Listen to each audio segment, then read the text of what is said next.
करेंगे, class start कर दे रहा हूँ। गेट बंद कर लो अपना, तुम अपना गेट बंद कर ले।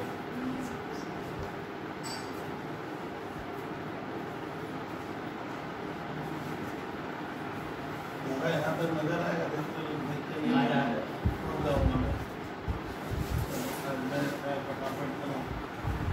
हम लोग स्टूडेंट कर रहे हैं प्रॉफिटेबिलिटी रेशियो। आज मैं क्लास नंबर 12 स्टार्ट कर रहा हूँ। रेशियो का आपको मेरे सारे क्लासेस लाइन से देखने पड़ेंगे। 11 है, 12 है। चलिए सर, हमारा जो सिलेबस में आ रहा है, ध्यान से देखो आप, प्रॉफिटेबिलिटी रेशियो। अब आता है कि इसमें हमारे कौन कौन से रेशियो काम के हैं। आप थोड़ा ध्यान से देखिए, ये जो मैं रेशियो लिखूंगा आपको कुछ टेक्निक बताऊंगा, इसको याद कैसे रखेंगे। लाइफ टाइम याद रखना पड़ता है, क्योंकि ये चैप्टर अभी पढ़ रहे हो, फिर ये बीकॉम में भी है रेशियो, सीए जहाँ जहाँ पढ़ोगे रहेगा। तो फर्स्ट रेशियो होता है प्रॉफिटेबिलिटी रेशियो में हम लोग ग्रॉस प्रॉफिट रेशियो कंप्यूट करते हैं। ग्रॉस प्रॉफिट का फॉर्मूला बना हुआ है स्टूडेंट, ग्रॉस प्रॉफिट बाई नीचे सेल्स। सेल्स ने लिखे, हम लोग क्या लिखेंगे, नेट रेवेन्यू फ्रॉम ऑपरेशन। थोड़ा ध्यान दीजिए बच्चे, यहाँ पे हम लोग इजी लैंग्वेज में क्लास 11 में यहाँ लिखते थे sales. Sales means net sales. Net sales का मतलब होता है सेल्स रिटर्न लेस करके, और इस रेशियो का आप परसेंट में लोगे तो इनटू 100 करना बहुत जरूरी है। तो हमारा हो गया सर पहला ratio gross profit ratio. Formula देख लीजिए, gross profit by revenue from operation. इसको आप देखो, और चाहो तो आप इसे लिख सकते हो नेट सेल्स। ये थोड़ा ध्यान रखना आप लोग स्टूडेंट। अब हमारा स्टूडेंट ग्रॉस प्रॉफिट क्या होता है, थोड़ा सा ध्यान से देख ले कि सर अब मैं वर्किंग नोट करके इसको लिख दे रहा हूँ। मान लो वर्किंग नोट 1, WN1 मैंने वर्किंग नोट 1। एक छात्र मुझे बोला कि सर ग्रॉस प्रॉफिट मैं नहीं समझता हूँ। ग्रॉस प्रॉफिट हम क्लास 11 में ट्रेडिंग अकाउंट के कॉन्सेप्ट में मैं ग्रॉस प्रॉफिट को बता रहा हूँ। तो ग्रॉस प्रॉफिट का फॉर्मूला था स्टूडेंट, एक अलग ही टाइप का फॉर्मूला लिखवाऊंगा, ध्यान से देखिए। और लिखिए sir gross profit equals to revenue from operation.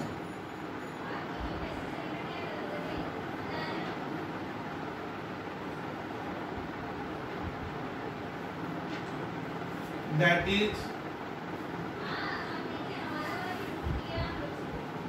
net sales। Revenue from operation मतलब होता है सेल्स। सेल्स से क्या करेंगे मालूम है, माइनस, ये तो मैं आपको डिटेल में सिखा दूंगा, cost of revenue from operation. अब अगर कोई स्टूडेंट देखो, इसको अगर आप समझते नहीं हो और लर्न कर लेते हो तो बहुत धोखा खा जाओगे। देखिए तो ग्रॉस प्रॉफिट का फॉर्मूला क्या होता है, ग्रॉस प्रॉफिट क्या होता है, सेल्स, आप लिखो सेल्स, और उस सामान की लागत क्या है, कॉस्ट, उससे डिडक्ट कर देना, cost of revenue from operation आपको लेस कर देना है। भैया थोड़ा धीरे करो ना, ये बंद कर ले, एक्सीडेंट से बात बोला, इधर मत आना एकदम। इसमें ध्यान से देखिए, तब रेवेन्यू फ्रॉम ऑपरेशन उसका मतलब होता है सेल्स। सेल्स से अगर आप कॉस्ट ऑफ रेवेन्यू, अब एक छात्र इसको लेके परेशान हो गए सर मैं ग्रॉस प्रॉफिट नहीं समझता हूँ, तो वो मैं आपको क्लियर कर दूंगा। ग्रॉस प्रॉफिट में आप हमेशा ऐसे सोचिएगा कि आप जो सामान बेचे तो सेल्स में तो प्रॉफिट जुड़ा हुआ है, सेल्स से उस सामान जिसको तुम बेच रहे हो उसका कॉस्ट क्या वो घटा दो। मान लो ये मार्कर पेन मैंने 30 रुपए में सेल किया सपोज, तो 30 को मैं सेल्स कहूंगा, लेकिन मैंने इसे 20 रुपए में क्या किया है, खरीद कर लाया था, तो 20 मेरा क्या है, इस मार्कर पेन का क्या है, कॉस्ट है। तो कॉस्ट है 20 और मैंने बेचा 30 में, तो ये जो बेचा सेल्स, इसमें तो प्रॉफिट ऐड है। चलो प्रॉफिट का फॉर्मूला क्या होता है, सेल्स माइनस कॉस्ट, जो क्लास 11 में पढ़े थे या मैथ में पढ़ते हो, आज वही लिखा हूं। तो सेल्स माइनस कॉस्ट, लेकिन खाली ध्यान रखो कॉस्ट ऑफ रेवेन्यू, मैंने जो सामान बेचा उसका कॉस्ट है मेरा 20 रुपया और मैंने उसे 30 में बेचा, इस 30 में प्रॉफिट जुड़ा हुआ है, तो प्रॉफिट कॉस्ट हो जाता है sales minus cost of revenue from operation. तो एक तरीका सर प्रॉफिट निकालेंगे हम लोग, ग्रॉस प्रॉफिट इस तरह से निकाल सकते हैं। सर ग्रॉस प्रॉफिट निकालने का जो तरीका है वो मैंने बता दिया। अब नाउ हम सीखेंगे इसी में कि सर उस सामान का कॉस्ट कैसे निकलता है। मैं शायद ये पढ़ाया था, फिर भी आज मैं पूरा खत्म ही कर दूंगा, रेशियो का पूरा प्रॉफिटेबिलिटी खत्म करूंगा। अब देखिए कि जो सामान है, जो मेरे लिए सामान है जिसको मैंने बेचा, सेल किया, उसका मेरे लिए कॉस्ट क्या है। अब ये थोड़ा सोचने लायक है। Cost of revenue from operation क्या होता है, इसका भी फॉर्मूला होता है। मतलब सर कह रहे थे कि सर ने ये मार्कर पेन 20 में लाई, तो 20 को मैं कॉस्ट का, कॉस्ट मतलब उस सामान की लागत, बेचा 30 में, तो सेल्स माइनस कॉस्ट। लेकिन कॉस्ट आपको क्या, कॉस्ट किसका, जो आप 30 रुपए में बेचे हो उस सामान का कॉस्ट, कॉस्ट 20 है, तो आपको लिखना होगा cost of revenue from operation, मतलब मैं जो बेच रहा हूँ उसका कॉस्ट है। लेकिन अब cost of revenue from operation कैसे निकलता है, ये थोड़ा सोचने लायक है। तो cost of revenue from operation को मैं एक्सप्लेन करता हूँ, आप सोचिए। आप ये दो एग्जांपल इसमें ध्यान से रखना, इसका कैसे निकाल सकते हैं। मान लेते हैं कि सर एक शॉपकीपर है, वो बिजनेस स्टार्ट किया और उसने गुड्स परचेज किया। तो देखिए परचेजेज मैंने गुड्स खरीदा, मैं मान लेता हूँ उसने परचेज 2 लाख का किया, तो 2 लाख का मैंने गुड्स खरीदा और वो मुझे बोल रहा है कि सर मैंने जो परचेज किया 2 लाख का, इसमें से इतना मेरे पास ईयर के एंड में दुकान में या फैक्ट्री में क्या है, बच गया, क्लोजिंग स्टॉक। वो बोला कि सर क्लोजिंग स्टॉक मेरा 1.5 लाख का है। तो आप इतना समझे कि मैंने परचेज जो 2 लाख का किया है, उसमें से 50,000 का सामान मेरे दुकान या फैक्ट्री या ऑफिस जो भी है, आपके पास क्लोजिंग इन्वेंट्री बच गई है। तो तुम इस बार किए क्या, 2 लाख का बेचे ना, मैं 2 लाख का बेच नहीं पाया। परचेज है 2 लाख का, विद्यार्थी खरीदा 2 लाख का, 50 हाथ में बचा हुआ है, ये क्लोजिंग स्टॉक, तो ये लेस लिए। तो अब देखिए जो 1.5 लाख आता है, आप तो आज समझिए, तो ये जो 1,50,000 आ रहा है, इसको मैं क्या कहूंगा, ये हो गया उस सामान जिसको मैंने इस बार क्या की है, हाँ बेचा है। मैं बेचा कितने का, घर वाले पूछते हैं कि आप सामान कितने का बेचे, तो कितने का वर्ड आ रहा है, कितने का, तो मैं 1.5 लाख का सामान बेचा हूं। तो कभी भी परचेज को कोई कहेगा कॉस्ट ऑफ गुड्स सोल्ड, ना, गलत, ये बचा हुआ है, तो मैं इतने का बेचा हूं, 1.5 लाख का बेच दिया मैंने। तो जो मैं एक बार प्रशांत तिवारी बोलिए, ये जो मैं 1.5 लाख का बेच रहा हूँ, ये मैं बेचा, परचेज कितने का किया था, 2 लाख का। तो कभी कभी परचेज अगर निकालना होगा तो cost of revenue from operation में क्लोजिंग स्टॉक क्या करना, ऐड करना पड़ेगा। अच्छा अब आता है कि तब मैंने सामान कितने का बेचा, अब आता है इस सामान को मैं बेचा कितने में। देखिए अब आता है सेल्स। मान लो मैंने सेल्स की है 2,20,000 में, 2,20,000 में मैंने ये सामान बेचा है। तो बोलिए 2,20 में मैं किसको बेचा हूं, आप समझे, 2,20 में मैंने किसको बेचा, हाँ 1.5 लाख का सामान 2,20 में बिका है, 2 लाख का नहीं, 2 में से तो 50 मेरे हाथ में बचा हुआ है, तो मैं बेचा कितने का, 1.5 लाख का बेचा हूँ। कितने में, ये कितने में होता है, आप लोग ऐसे लिख सकते हो, मैं भी समझा रहा हूँ सर, कितने में मैंने बेचा। तो कितने में का जवाब हुआ सर 2,20 में बेचे। तो ग्रॉस प्रॉफिट कितना कमाया, तो ग्रॉस प्रॉफिट का फॉर्मूला हो गया, इससे हम क्या करेंगे, माइनस कर देंगे। यानी what is the formula of gross profit, देखिए प्रूफ हो गया, सेल्स, ये देखिए सेल्स माइनस क्या, माइनस, ये देखिए sales minus cost of goods sold, जो मैं बेचा वो 1.5 लाख का था। तो प्रॉफिट आएगा कितना, ग्रॉस प्रॉफिट यहाँ कितना आया, 70,000। तो आपको एक चीज सिखा दी, what is cost of revenue from operation. Example 1, purchase सवाल में दिया हुआ है, क्लोजिंग स्टॉक 50,000 की बच गई है, तो पूछेगा आप सामान कितने का सेल किए, कितने का, कितने में नहीं, कितने का। तो 1.5 लाख को हम कहते हैं cost of revenue from operation, या क्या कहेंगे, कॉस्ट ऑफ गुड्स सोल्ड। कितने का बेचा, कितने में, तो 2,20 को कहते हैं सेल, और इससे इसको लेस करूंगा तो cost of revenue from operation का एग्जांपल 1 का है। अब देखिए एक साथ को मैंने घुमा दिया, स्कूल वाले पेपर में तो घुमाएगा, अब देखिए तो cost of revenue from operation का, सर जो मैं सामान बेच रहा हूँ वो मेरे लिए कितने का है, यही तो। अब आपको कुछ मजेदार कहानी बताऊं, कहानी बता रहा हूं। एग्जाम्पल 2 सर का देखिए, तो मैंने बिजनेस किया, 2 लाख का परचेज किया, 50,000 का क्लोजिंग स्टॉक दुकान में अंत में ईयर के एंड में, अकाउंटिंग ईयर के एंड में या फाइनेंशियल ईयर के एंड में बच गया। तो दोस्त मुझे कह रहे कि भैया ये सामान बच गया, इसका तुम क्या करेगा। मैं बोला देख अब कहानी बनाऊं, तो मैं सेकेंड ईयर, मेरा दुकान का पोजीशन क्या हुआ, सेकेंड ईयर। तो सेकेंड ईयर में मेरे दुकान में ऑलरेडी क्या है, लास्ट ईयर का स्टॉक है बचा हुआ, उसको बेचेंगे ना फेंकेंगे, तो बेचेंगे। तो ये आप लोग गलती करते हो, बच्चे इतना दिमाग नहीं लगाते, चीजों को डिटेल में जाना नहीं चाहते हैं। तो मैं लिखा ओपनिंग स्टॉक 50,000 का मेरे पास है, तो ये सामान तो इस बार मुझे बेचना ही होगा।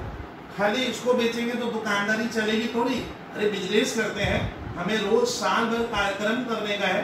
तो मैंने फिर क्या किया, परचेज किया। मान लीजिए इस बार परचेज है, किताब में लिखा हुआ 3 लाख का परचेज हुआ, वो सर 3 लाख का परचेज हो गया। तो बोलिए तो आपके पास सामान कितने का हुआ बेचने लायक, 350 का हो गया। यही गलती करते हैं। मैंने एक दोस्त को पूछा परचेज कितने का है, 3 लाख का, ये क्या है, ये रखेंगे ना बेचेंगे, तो बेचने लायक कितना हो गया, 350। अब सुनिएगा, परचेज करते समय बहुत बार हमारे कुछ खर्च लगते हैं, तो उस चर्चा को बाद में करता हूँ, छोड़िए परचेज लेता हूँ। लेकिन कोई भी बिजनेसमैन ये पूरा सामान बेच नहीं पाता है। हर दुकान में, हर फैक्ट्री में कुछ सामान बचेगा, क्योंकि उसमें काबिलियत है। हम अपना कभी भी स्वयं मैक्सिमम यूज नहीं कर पाते। कहानी है जैसे 24 घंटे का दिन होता है, तो क्या हम 24 घंटा अपने आप को दे पाते हैं, ना सर। 8 घंटा तो सोने नहीं चला, बचा 16 घंटा। तो इस तरह मैं मैक्सिमम यूटिलिटी कोई दे नहीं पाता है। तो कहानी बता रहा हूँ कि ये कहता है मेरे पास 3.5 लाख का सामान है बब्बू सर, और मेरे पास क्लोजिंग स्टॉक क्या है, 1 लाख का। प्रशांत हाँ, फिर ईयर के में बच गया। तो बोलिए इस बार ये सामान कितने का बेचा, 3.5 का बेच। मेरी तरह कौन सी केस, 3.5 लाख का मैं बेच सकता था। We can sell up to ₹3,50,000, but मेरे पास 1 लाख का बचा हुआ है, तो मैं बेचा कितने का, 2 लाख का। हाँ, तो cost of revenue from operation का तब फॉर्मूला होता है ओपनिंग स्टॉक प्लस परचेज। भूलने लायक नहीं है, रटने लायक नहीं है, सब ये सब कॉन्सेप्ट का खेल है, माइनस क्लोजिंग स्टॉक। मैंने इस बार क्या नहीं किया, बेचा ही नहीं। तो बिका कितने का, कहानी बनाइए, 2.5 लाख का आपने बेचा। इस 2.5 लाख को गर्ल्स क्या कहते हैं, कॉस्ट ऑफ गुड्स सोल्ड कहा जाता है, या एप्रोप्रिएट वर्ड कॉस्ट। मैंने जो बेचा 2.5 लाख का। अब कितने में बेचे, मान लीजिए सवाल में दादा, सवाल में लिखा है कि सेल्स इसने किया है 4 लाख में। तो सेल्स एक अलग चीज है। सेल्स में क्या होता है, आप सामान का कीमत ग्राहक से ले लेते हो और साथ में प्रॉफिट भी। हाँ, कितना बढ़िया आंसर लग रहा है, प्रॉफिट भी लेते हो। तो सेल्स हुआ 4 लाख का मान लीजिए।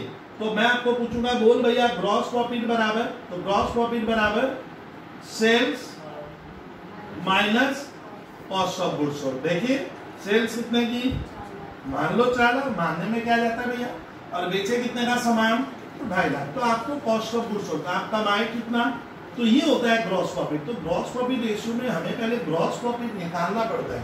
ग्रॉस प्रॉफिट दर समय बहुत बार छपा छपाया मिलता नहीं है। मोटी बात सुन लीजिए, मिलता नहीं है। याद कीजिए तो मेरे साथ, कॉस्ट ऑफ गुड्स सोल्ड का फॉर्मूला क्या बना था Prashant, what is the formula of cost of goods sold, या cost of opening stock plus purchase minus closing. ये मेरा सेकेंड ईयर का कहानी है, कहानी बना रहे भैया। अकाउंट्स मतलब कहानी होता है, इकोनॉमिक्स से कहानी आपको समझना पड़ता है पहले।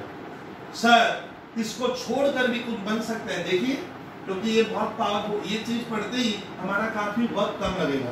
एग्जाम्पल 2 मैं उम्मीद कर रहा हूँ छात्र नोट किया। कॉस्ट ऑफ गुड्स सोल्ड का एक एग्जाम्पल 3 बनाता हूँ।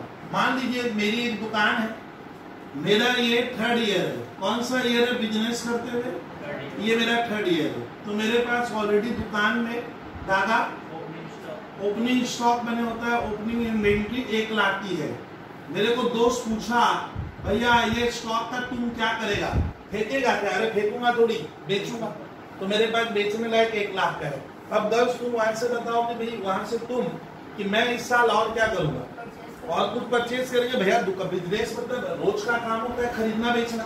तो मैंने कुछ परचेज किया, बड़ा मजेदार कहानी लेता हूँ। सर कितने का बोलेंगे आप? मान लो इस बार मैं परचेज किया हूँ सीधा 10 लाख का। कितने का?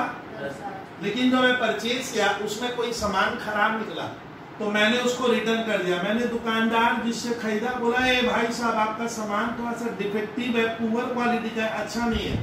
मान लीजिए सामान में लिखा है परचेज रिटर्न 2 लाख का हुआ है। तो आप ही बताइए कि आप लोग तब परचेज कहीं भी 10 लाख का नहीं किए, 10 लाख का खरीदा, 2 लाख का मैंने लौटा दिया, तो परेशान माना जाएगा मैंने 8 लाख का 8 लाख का परचेज किया। तो ये चीज ध्यान देना, इससे जब इसको घटाकर जो फिगर है उसे हम कहते हैं नेट परचेज। तो छात्र क्या करेंगे, जो मेरा ऑनलाइन क्लास वगैरह देखना पसंद करते हैं उनको ध्यान रखना है कि आज एक नई चीज सर ने चर्चा की कि नेट परचेज क्या होता है। What is net purchase? समझ गए? टोटल परचेज से परचेज, तो मैंने खरीदा इतने का। अब सोचिए परचेज करते समय हमारे खर्चे लगते हैं, सुना है क्या? गुड्स खरीद के लाते वक्त हमारे कुछ डायरेक्ट एक्सपेंस लगता है, खास करके कौन सा?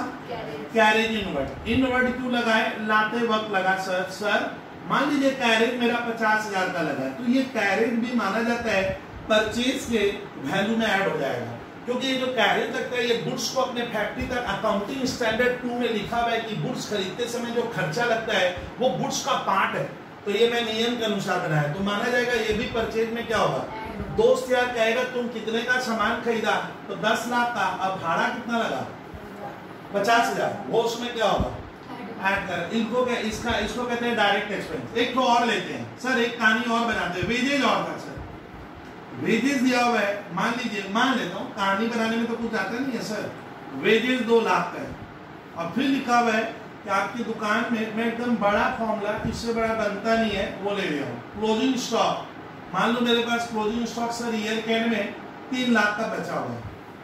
अब बोलता है बताइए आपने कितने का सामान बेचा, तो सीख लेते हैं cost of good sold, COGS। अरे इसको पढ़ते हैं COGS, COGS, ये बहुत पॉपुलर वर्ड है। चलिए कितने का सामान में बेचा? 1 लाख का था, तो गर्ल्स मेरे पास 1 लाख का कहानी मेरे तरह बनाई। अकाउंट्स अगर डिटेल में सीखना है तो मैं जो रास्ता बताता हूँ ना, इसके ऊपर कोई रास्ता है नहीं, लिख के रखना। ये 1 लाख का था, इसको बेचने का है, फिर मैंने खरीदा। ये देखिए आप लोग ये सब शुद्ध भाषा नहीं लिखते हो, क्या लिखेंगे? Net purchase. खरीदा कितने का? 10 में से 2 दे दिया, तो माना जाएगा मैंने 8 लाख का खरीदा। खरीदते समय कोई नेसेसरी खर्चा लगता है, वो कॉस्ट का पार्ट है, अकाउंटिंग स्टैंडर्ड 2 में लिखा हुआ है। अकाउंटिंग स्टैंडर्ड 2 कहता है कि गुड्स खरीदते वक्त आप अपने फैक्ट्री में, अपने दुकान में, जहां भी लोकेशन में लाते हो, जो इसेंशियल खर्चा है वो उसका पार्ट होगा। तो मेरे को दोस्त कहा कि देख भैया तुम जो खरीदा है ना, वो खरीदा तो ठीक है 8 लाख का है, ये घटा दिए, सुनिए, इससे इसको मैंने ले लिया। खरीदते समय कैरेज कितना लगा? वो भी गुड्स के वैल्यू में क्या होगा? ऐड होगा। और गुड्स का आकार बदलने के लिए मैंने वर्कर बुलाया, बोला ये वर्कर भाई गुड्स का आकार बदलिए, तो वर्कर क्या किया? 2 लाख में वर्कर को वेजेज भी दिया हूँ, तो मालूम है कॉस्ट ऑफ गुड्स सोल्ड में ये सारा ऐड होगा। सर आप लोग याद कैसे रखते हो मैंने कितने का सामान बेचा? तो मत बोलिए 1 लाख का, मत बोलिए 10 लाख का, तो 8 और 1 9, 9 और 2 11,50,000 का मेरे पास आएगा। इसको मैं कहूंगा मैक्सिमम गुड्स, मतलब मैं इतने का सामान बेच सकता हूँ। We can sold up to ₹11,50,000। ये कहानी जी। अब दोस्त कह रहे हैं सर 3.5 लाख का तो आप बेच ही नहीं, आप बेच नहीं पाए। ये मेरी बेच नहीं पाना मतलब, इसका मतलब हर बिजनेस में सारा स्टॉक नहीं बिकता है, आप पूरा नहीं बेच पाओगे, कुछ बचेगा। ये सिलसिला है, ये प्रोसेस है। तो 3 लाख का मेरे पास क्या है? बच गया, इसको मैं क्या कर दूंगा? लेस करूंगा। तो ये होता है स्टूडेंट, मैं इससे ज्यादा नहीं बोलूंगा। इसी को कहा जाता है क्या? Cost of goods sold. ये सेल्स नहीं है प्रशांत, ये सेल्स नहीं है। अब सेल्स लाने के लिए क्या करेंगे?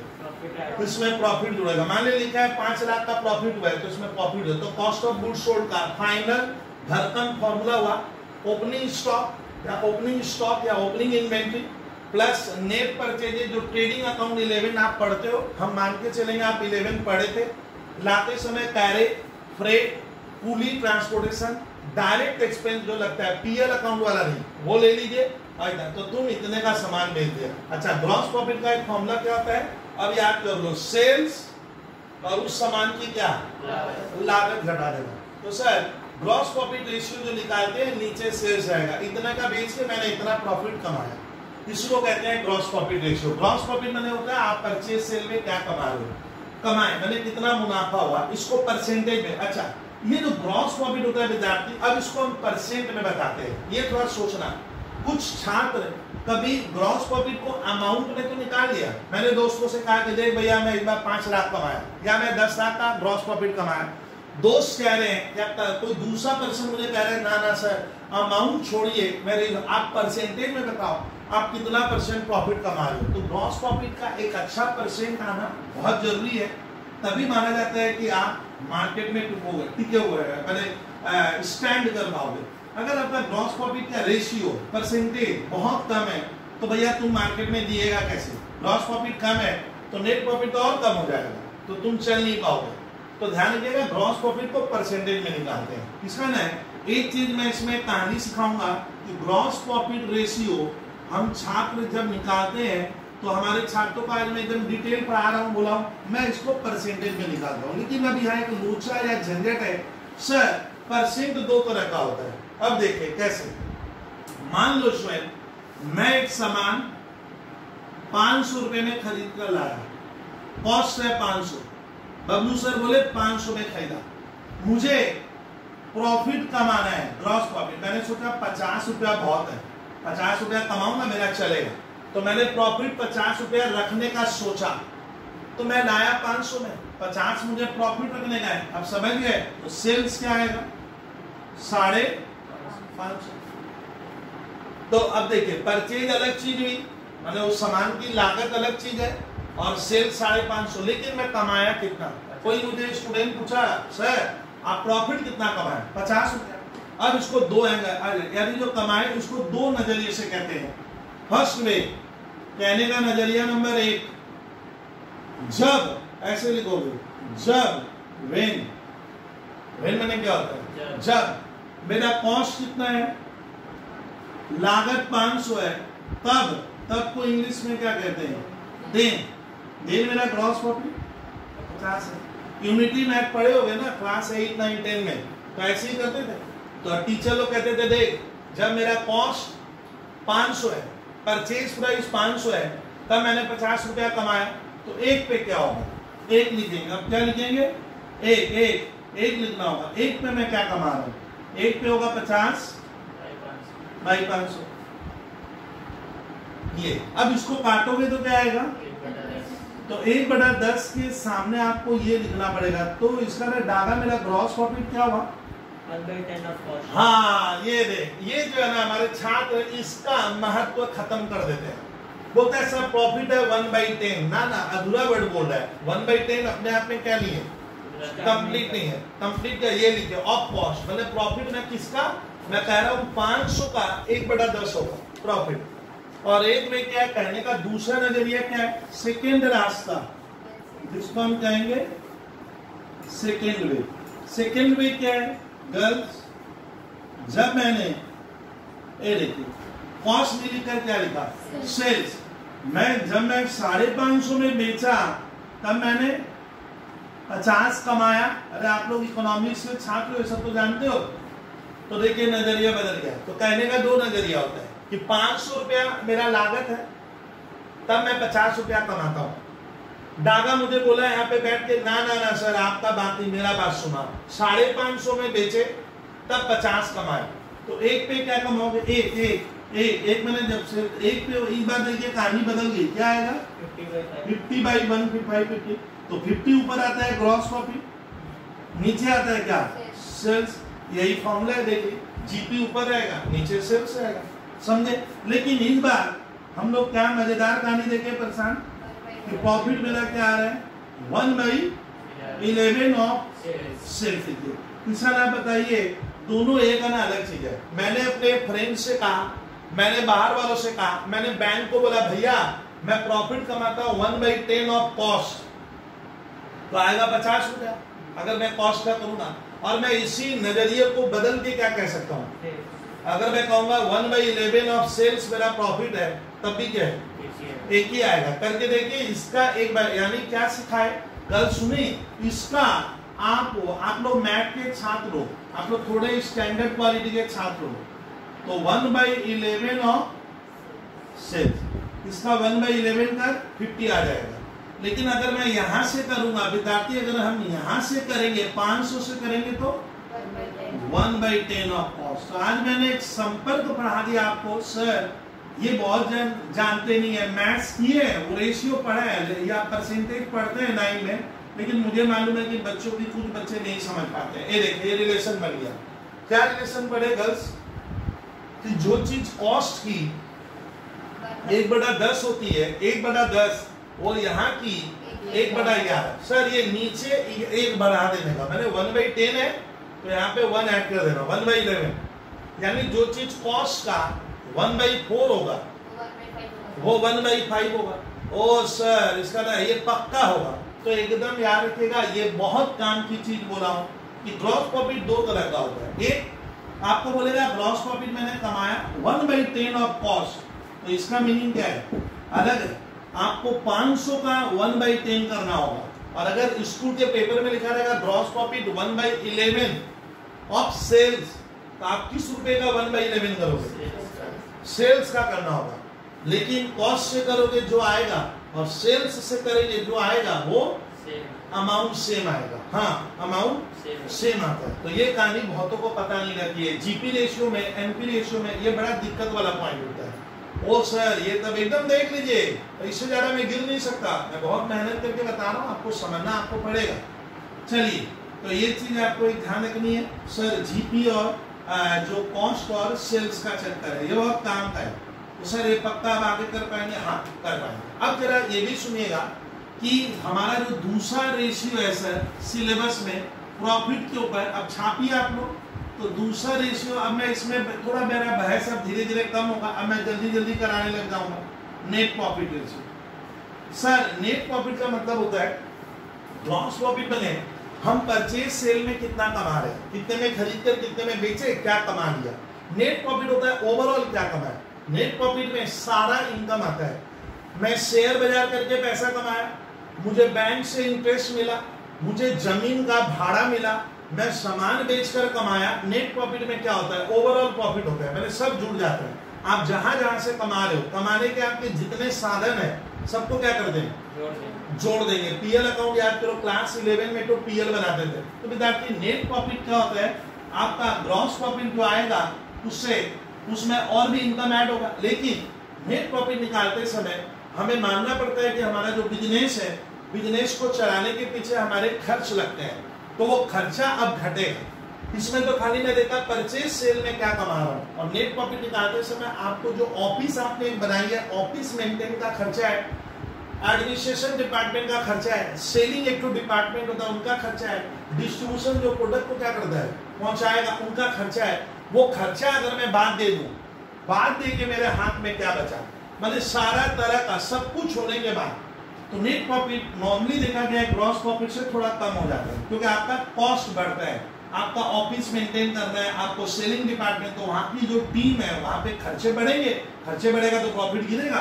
बस आपको नेट प्रॉफिट फॉर्मूला के लिए सर ज्यादा मेहनत नहीं करेंगे। नेट प्रॉफिट बटा क्या लिखोगे, नेट सेल्स, या फिर घबराइए मत, आप नेट सेल्स की जगह क्या लिखोगे, रेवेन्यू फ्रॉम ऑपरेशन। ये हो गया सर किसका फॉर्मूला है, सर नेट प्रॉफिट रेशियो का फॉर्मूला।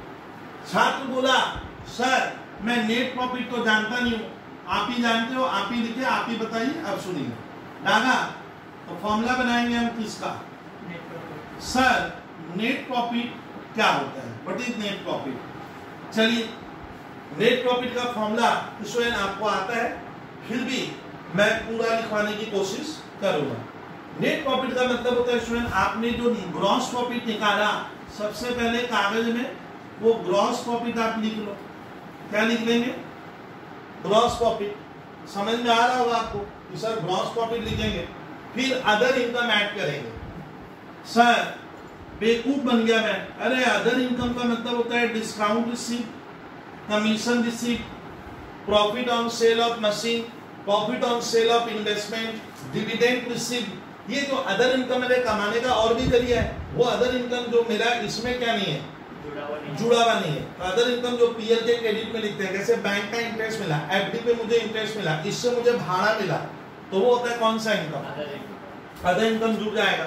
तो फिर आप लोग नेट प्रॉफिट का फॉर्मूला में तब लिखे क्या, अदर इनकम माइनस, अब जितना आपको प्रॉफिट एंड लॉस अकाउंट 11 में बनाए थे वहां खर्चे लिखते थे, तो क्या लिखेंगे हम, इनडायरेक्ट एक्सपेंसेस। जितना मेरा, अच्छा पीएल अकाउंट में जो खर्चा लगता है विद्यार्थी, उसे हम किस नाम से पुकारते हैं, इनडायरेक्ट एक्सपेंसेस एंड लॉसेस, और माइनस टैक्स। टैक्स जो हम किसको देंगे, गवर्नमेंट को इनकम के ऊपर देते हैं। तो इसमें कहीं भरम वाला पोजीशन नहीं रहना चाहिए।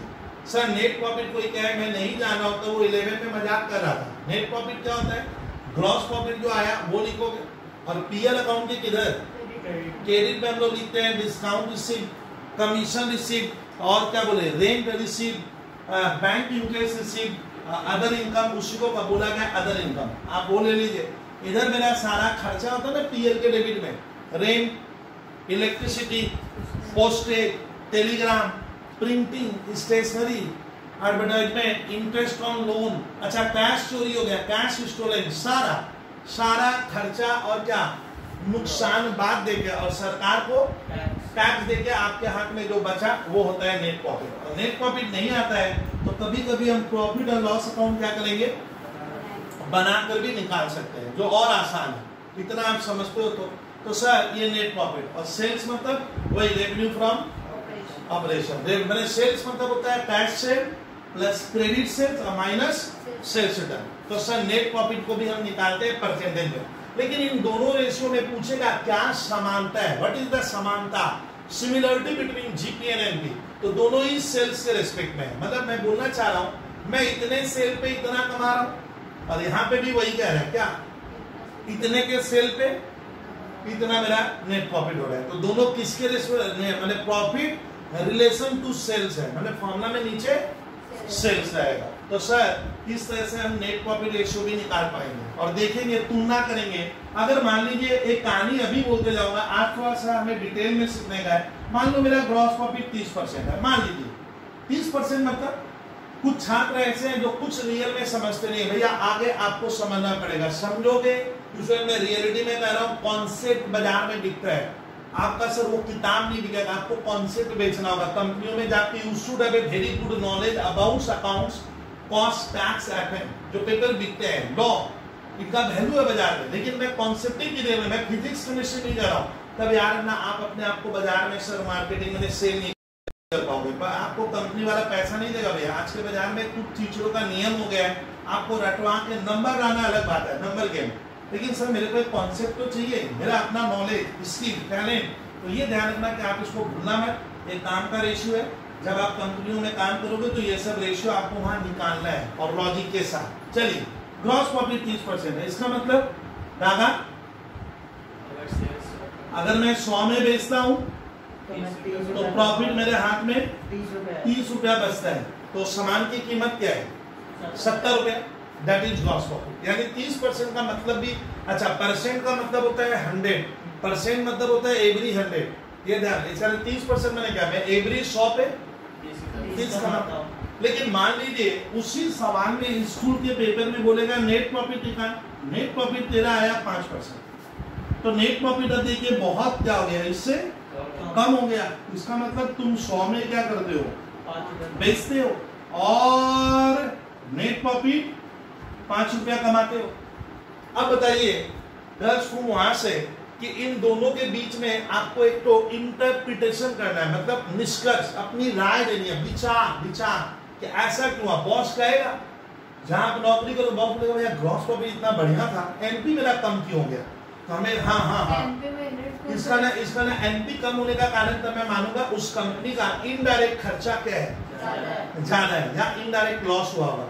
तो हमें उन खर्चों पे क्या करना होगा, कंट्रोल करना। अगर मैं वो खर्चा पे लगाम नहीं है, इसका ना आपका ऑफिस मेंटेन करने का, आपका एडमिनिस्ट्रेशन का आपका सेलिंग डिपार्टमेंट का, डिस्ट्रीब्यूशन डिपार्टमेंट का कॉस्ट क्या है, ज्यादा है। अभी देखो कोरोना पीरियड में हर कंपनी अपना कॉस्ट काट रही है। हम सुने हैं कि देश में 10 करोड़ नौकरी जाने चली जाएगी दिसंबर। 10 करोड़ किसको कहते हैं, माने ऑर्गेनाइज और क्या अनऑर्गेनाइज। तो अनऑर्गेनाइज किसको कहते हैं, जैसे ट्रेन में कोई बादाम बेचता है तो बादाम बेचने वाला का तो रोजगार चला गया, अभी तो ट्रेन चल नहीं रही है, तो वो हो गया अनऑर्गेनाइज सा बेचारा। लेकिन जो ऑर्गेनाइज मतलब जो कहीं बाबूगिरी भी करते हैं उनका भी जॉब जा रहा है। तो इस तरह स्टूडेंट क्या हो रहा है, इस टफ पीरियड में वही जी पाएगा जो थोड़ा सा स्मार्टनेस लाएगा, थोड़ा सा अभी आजकल का कॉन्सेप्ट है डिजिटल वर्ल्ड। आपको अपना नॉलेज अगर नहीं है स्टूडेंट, अपना नॉलेज के बजाय मैं देख रहा हूँ हम लोग भी टिक नहीं पा रहे हैं। अपना नॉलेज का मतलब होता है कि स्टूडेंट मान लीजिए खाली अकाउंट्स पढ़ता है, जैसे हम जैसे टीचर खाली पढ़ा रहे हैं, लेकिन मुझे ऑनलाइन का पूरा नॉलेज नहीं है तो मैं तो जीरो हो गया। ऑनलाइन का नॉलेज मतलब होता है सर ऑनलाइन में क्लास कैसे दोगे, आप अपनी क्लास को मुंबई में कैसे बेचोगे, आप क्या होगा डिजिटल वर्ल्ड से कैसे जुड़ोगे। तो ये जो एक्स्ट्रा नॉलेज नहीं होने से आप किसी पर डिपेंड हो जाते हो।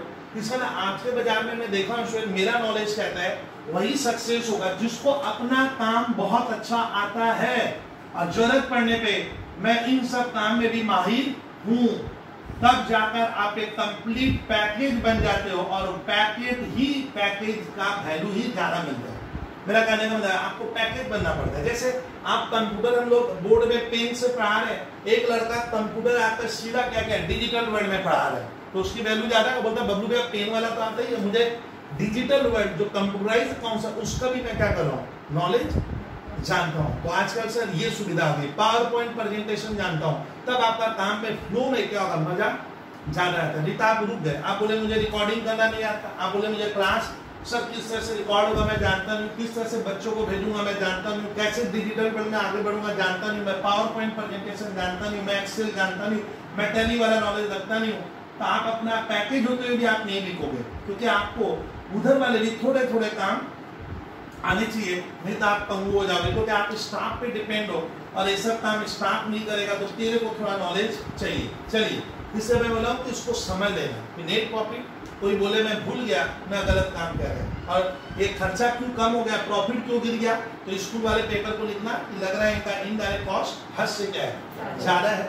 तो अगर इनको एनपी अच्छा चाहिए तो मुझे रिसर्च करना होगा कि इनका कौन कौन सा इनडायरेक्ट कॉस्ट ऐसा है जिसको हम कर्टेल कम कर सकते हैं। ये सब पूछा जाता है कि कम क्यों हो गया, बोलिए ठीक है। चलिए तीसरा topic sir gross profit net profit हम बचपन से पढ़ रहे हैं, मैंने 11 से जानते भी नेट प्रॉफिट होता होगा, लेकिन सर ट्विस्ट आएगा कि हमारे सिलेबस में ये जो दो प्रॉफिट रेशियो है मैं इस तरह से बोला हूँ कि आपको वो समझ में आना चाहिए। समाज बहुत इजी है, बच्चा वाला लगेगा एकदम। उसके बाद मेरा जो तीसरा रेशियो है स्टूडेंट, अब मैं तीसरा लिखवा रहा हूँ, इरेज कर दिया, बहुत ही खतरनाक रेशियो लिखवाएंगे सर प्रॉफिटेबिलिटी रेशियो में। सर अब आप क्या लिखाओगे, ये रेशियो मुझे थोड़ा तगड़ा या स्ट्रॉन्ग टाइप का लगता है और सारे बच्चे का बस का होता भी नहीं है। वो बोलता है सर मैं इसे कर नहीं पा रहा हूँ, उसके लिए सर बैठे में आपको खाली सर को सुनना है। अब लिखिए सर हमारा तीसरा अभी प्रॉफिट होता है, एक प्रॉफिट मार्केट में और होता है स्टूडेंट, उसका नाम है ऑपरेटिंग प्रॉफिट। एक तो लिखते हुए मैं कह दूं दादा कि ऑपरेटिंग प्रॉफिट या ग्रॉस प्रॉफिट या नेट प्रॉफिट क्या है, अलग अलग वर्ड है। ऑपरेटिंग प्रॉफिट को कोई बोलेगा, ऑपरेटिंग का मीनिंग आज मैं पक्का बता दूंगा, ऑपरेटिंग और नेट प्रॉफिट बराबर होंगे इस बात की कोई भी गारंटी नहीं। ऑपरेटिंग प्रॉफिट एक निराला वर्ड है, हम इसको इतना ज्यादा हमारे नॉलेज है। सर ऑपरेटिंग प्रॉफिट क्या होता है, चलिए तो वो मैं बताऊंगा। देखिए ऑपरेटिंग प्रॉफिट रेशियो का पहले फॉर्मूला लिखिए, बच्चा वाला फॉर्मूला है, ये भी सेल्स से संपर्क बनाएगा।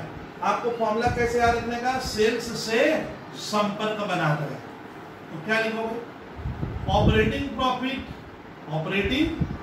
प्रॉफिट बटा, ये भी किससे संपर्क बनाया, sales, net revenue from operation, या लिख देना रेवेन्यू फ्रॉम ऑपरेशन। यहाँ पे कैश सेल और क्रेडिट से और इनटू 100 करेंगे, हो गया। सर ये तो बच्चा वाला फॉर्मूला है, याद रहेगा हम विद्यार्थियों को, बात तो सही है, याद क्यों नहीं रहेगा, याद तो रहेगा। सवाल बनता है सर ग्रॉस प्रॉफिट हम ट्रेडिंग अकाउंट में 11 में पढ़े थे, नेट प्रॉफिट अभी मैं यहाँ बताया कैसे निकालना है। अब सवाल बनता है, एक दोस्त मुझे बोला कि भाई ऑपरेटिंग प्रॉफिट सर मैं नहीं जानता हूँ, आप बताइए, थोड़ा टफ है, इसको क्वालिटी वाइज मैं एकदम बताऊंगा। व्हाट इज ऑपरेटिंग प्रॉफिट, ये हम एकदम दुनियादारी की तरह सीखेंगे सर। ऑपरेटिंग प्रॉफिट क्या है, इसको निकालूंगा कैसे, याद करोगे तो नहीं रहेगा, समझ के कॉन्सेप्ट को बैठाकर करने का है। तो देखिए ऑपरेटिंग प्रॉफिट मैं बता रहा हूँ, बहुत ध्यान से आपको सुनना होगा। ऑपरेटिंग प्रॉफिट का एक फॉर्मूला होता है स्टूडेंट, आपका जो ग्रॉस प्रॉफिट आया था ट्रेडिंग अकाउंट में, परचेज सेल में, वो लिखो।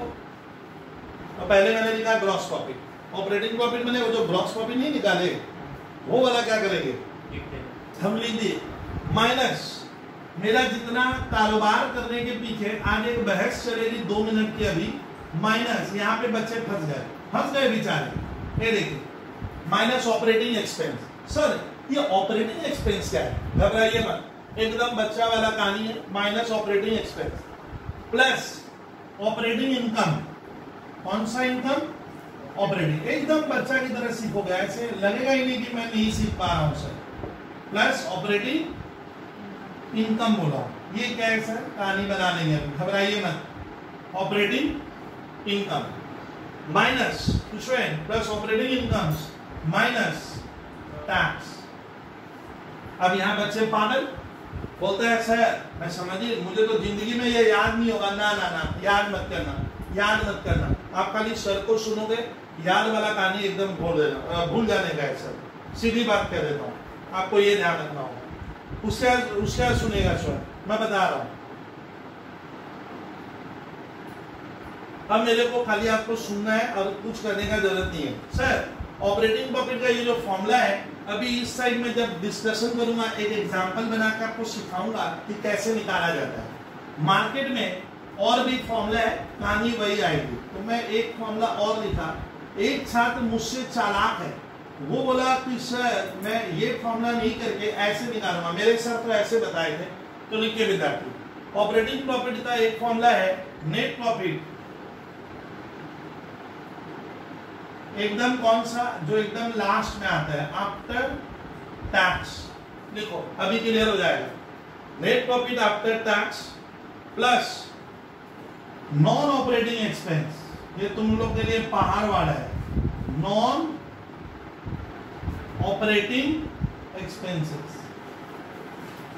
देखिए ये थोड़ा टफ है आप लोगों के लिए, लिखो इसमें non operating expenses and losses, LOSSES, ये क्या होता है आपको आता है, आप लोग जानते हो, बस अब मैं यूज कर रहा हूं। माइनस अभी चलेगा, माइनस नॉन ऑपरेटिंग इनकम। अब देखिए दोनों फॉर्मूला से आपका ऑपरेटिंग प्रॉफिट एक ही आता है, बता दूंगा सर। ऑपरेटिंग प्रॉफिट क्या, आप घबराओगे नहीं, खाली सर का एग्जाम्पल सुनने का, बहस को सुनने का, कहानी को सुनने का, मोटी बात इतनी है, सिंपल वर्ड में सुन लीजिए। अब आ रहा है, अब यहाँ पे आपको जो मैं कहानी दिखाऊंगा अवश्य रुकेगा ना। अब आता है कि एक छात्र बोला सर ये नॉन ऑपरेटिंग एक्सपेंस क्या है, थोड़ा सा कृपया हमें बताते, हमारे लिए बहुत पहाड़ वाला खेल है ये। देखिए नॉन ऑपरेटिंग एक्सपेंसेस क्या होता है, अवश्य इसको बहुत ही खूबसूरती से लिखोगे कॉपी में। Now example of non operating expenses, लिखिए नॉन ऑपरेटिंग एक्सपेंस में सबसे पहले आएगा, ये खर्चा नॉन ऑपरेटिंग माना जाता है, बताऊंगा फाइनेंशियल कॉस्ट। इसका एग्जांपल लिखो, तो इसका फाइनेंशियल कॉस्ट का एक एग्जांपल है इंटरेस्ट ऑन लोन या बोरोइंग मतलब आप किसी से उधार लेते हो, कारोबार करने में तो सर हमें बोरो करना पड़ता है, पैसों का उधार लेना ही पड़ता है, तो ये इसका एक एग्जांपल हुआ। दूसरा इसका एग्जांपल लिखते जाएगा indirect non operating loss on, loss on sale of, क्या बोला, नॉन करेंट इन्वेस्टमेंट। बता दूंगा क्या मीनिंग है, मैंने भाई कोई इन्वेस्टमेंट बेचा है और उससे मैं जबरदस्त लॉस खा गया, वो ये हो गया नॉन ऑपरेटिंग लॉस का एग्जांपल, ये वाला नॉन ऑपरेटिंग लॉस है sir, non loss on sale of non current investment. आप घबराइएगा मत, आप पहले लिखिएगा स्वयं। तो ये हो गया स्वयं हमारा, यहाँ पे सर ने आपको 2 एग्जांपल लिखवाने की कोशिश की, जैसे बहुत ध्यान से देखिए नॉन ऑपरेटिंग एक्सपेंस में गर्ल्स क्या आ गया, जैसे loss on sale of investment होता क्या मैं भी बताऊंगा, अभी आपको वक्त लगेगा, इतना आसान थोड़ी है कि तुरंत पकड़ लोगे। अब आगे लिखते हैं नॉन ऑपरेटिंग इनकम क्या है सर, तो लिखो नॉन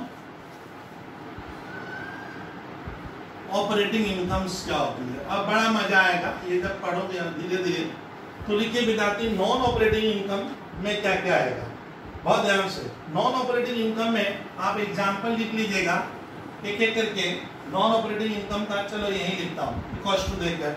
आप पहले लिखो सो इंटरेस्ट रिसीव्ड,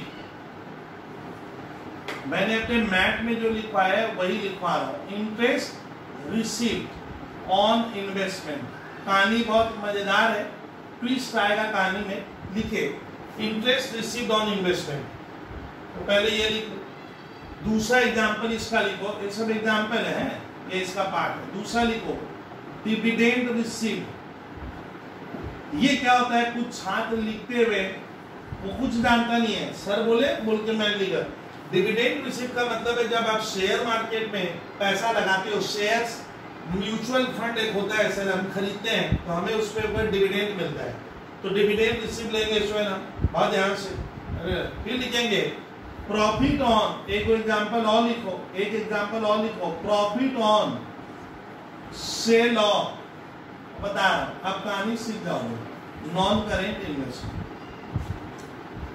ये तो तगड़ा फॉर्मूला है सर, स्ट्रॉन्ग टाइप का है ना स्टूडेंट। ऑपरेटिंग प्रॉफिट का फॉर्मूला बहुत ही खतरनाक है, तो फॉर्मूला खतरनाक नहीं है, निकालने में जान निकल जाती है। ऑपरेटिंग प्रॉफिट आपको निकालना पड़ेगा, टीचर आपको सजा कर नहीं देगा, तो वहां फंस जाओगे। इसीलिए इसमें मेहनत है, मैं छात्रों को कहता हूँ इसमें मेहनत है, इसमें बुद्धि लगेगी, इसको सोच के करना। नीचे वाला पार्ट सेल्स है, इसमें ये ऑपरेटिंग प्रॉफिट कैसे निकलता है सर, यहाँ पे आप लिखे हो नॉन ऑपरेटिंग एक्सपेंस, इसका कुछ एग्जांपल दिया हो, वो आपका ऑटोमेटिक 100% क्लियर हो जाएगा। ना ऑपरेटिंग इनकम क्या होती है, देखिए यहाँ पे जगह आया है, नहीं मैंने लिखवाया था ऑपरेटिंग इनकम किसको कहते हैं, देखिए अभी सीख जाओगे। ना ऑपरेटिंग इनकम एक जगह लिखूंगा बस। फिर मेरी कहानी आपको प्रवचन सुनना पड़ेगा कि सर इस फॉर्मूला में हम कैसे पहुंच सकते हैं। जीपीएनपी ये कोई भी कर लेता है।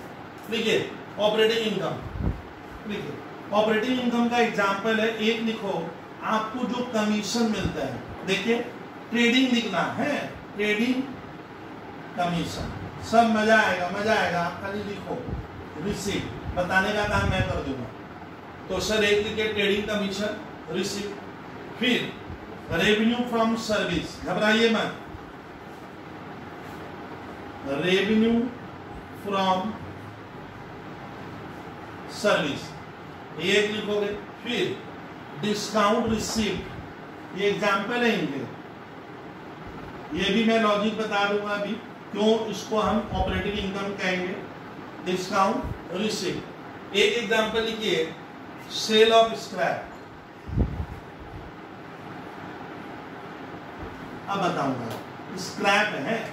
चलिए अब देखो आज आप लोग को ऑपरेटिंग प्रॉफिट जो समझ लेगा, उसके बाद जो ऑपरेटिंग रेशियो इसके बाद आता है वो इजी होगा, लेकिन इसको समझाने में मेरे को बहुत वक्त लगेगा, मिनिमम 5 मिनट आपका लग जाता है कि सर हम जानेंगे कि हम लोग जो बिजनेस करते हैं, बॉयज करते जो कंपनियां हैं, मैं तुम हम बिजनेस करते हैं, तो माना जाता है कि स्टूडेंट बिजनेस में आप बिजनेस चलाने के लिए जो हम खर्च करते हैं, तो कौन कौन से खर्च, मान लो जब आप कोई बिजनेस करोगे, तुम बोला कि सर मैं कोलकाता में बिजनेस करूंगा, तो पहले ही आप सोचिए आप कोई बिजनेस करते हो, किसी प्रोफेशन में जाते हो, तो आपका उतरते ही उस बिजनेस में पैर रखते ही खर्चा लगना चालू हो जाता है, वो रुकेगा नहीं, वो लगेगा।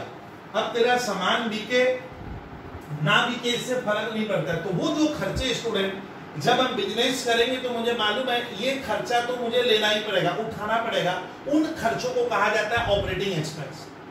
किसान ऑपरेटिंग एक्सपेंस सर वो एक्सपेंस है जो एक बिजनेस चलाने के लिए मुझे करना पड़ेगा, उनको हम कहते हैं ऑपरेटिंग, ऑपरेट करने का खर्चा ऑपरेटिंग। जैसे जीने के लिए हमें खाने पीने वाला खर्च तो करना पड़ेगा, बच्चों का पढ़ाई का खर्च करना पड़ेगा, मैं अदर इधर को बात दे दूंगा, मैं अमेरिका घूमने जाता हूँ वो नहीं जाऊंगा, लेकिन आपको वो मिनिमम काम तो करना पड़ेगा। तो बिजनेस करते हुए स्टूडेंट आपको कुछ खर्चे करने ही पड़ेंगे, जिसके बगैर आप बिजनेस की कल्पना नहीं कर सकते।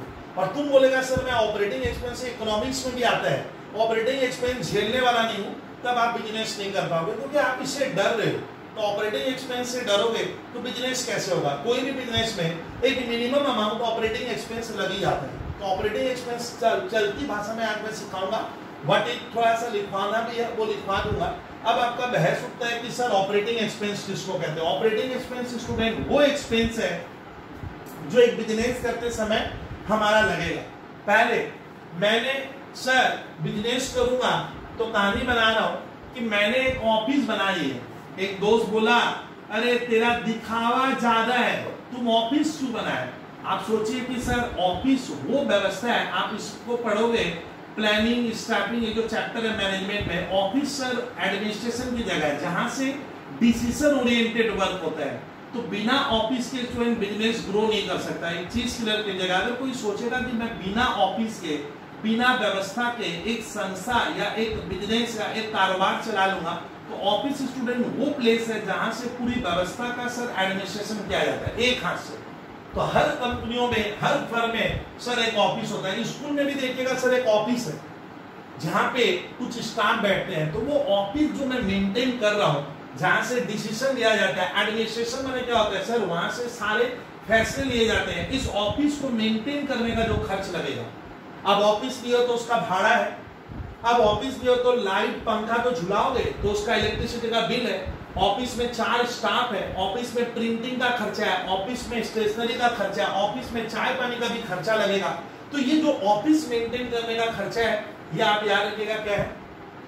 ऑपरेटिंग एक्सपेंस है। अब तुम बोलेगा ना ऑपरेटिंग है, अगर आपको बिजनेस करना है तो वो खर्चा आपके गले लगेगा। तो सर ऑफिस वाले या एडमिनिस्ट्रेशन के जितने भी एक्सपेंस होते हैं उसको आप ऑपरेटिंग एक्सपेंस कह रहा। तो ऑपरेटिंग एक्सपेंस में स्टूडेंट हमारा ऑफिस का खर्चा आता है। अब आता है सर खाली ऑफिस होने से, जैसे आज मैं अपने बारे में बता रहा था कि हम टीचर जितनी भी अच्छा पढ़ा ले, लेकिन मैं अपना प्रोडक्ट नहीं बेच पा रहा हूँ। जैसे स्टूडेंट मैं आज आपसे कहानी कहूंगा कि मैं पढ़ा रहा हूँ, लेकिन मैं तो एक रूम में खाली बक रहा हूँ जहाँ पे 4, 5, 10, 15, 20, 25 स्टूडेंट हो सकते हैं। इसका ना मेरे पास किसकी एबिलिटी नहीं है, मैं अपना प्रोडक्ट कस्टमर तक ले जा नहीं पा रहा हूँ, जिसको कहते हैं मार्केटिंग।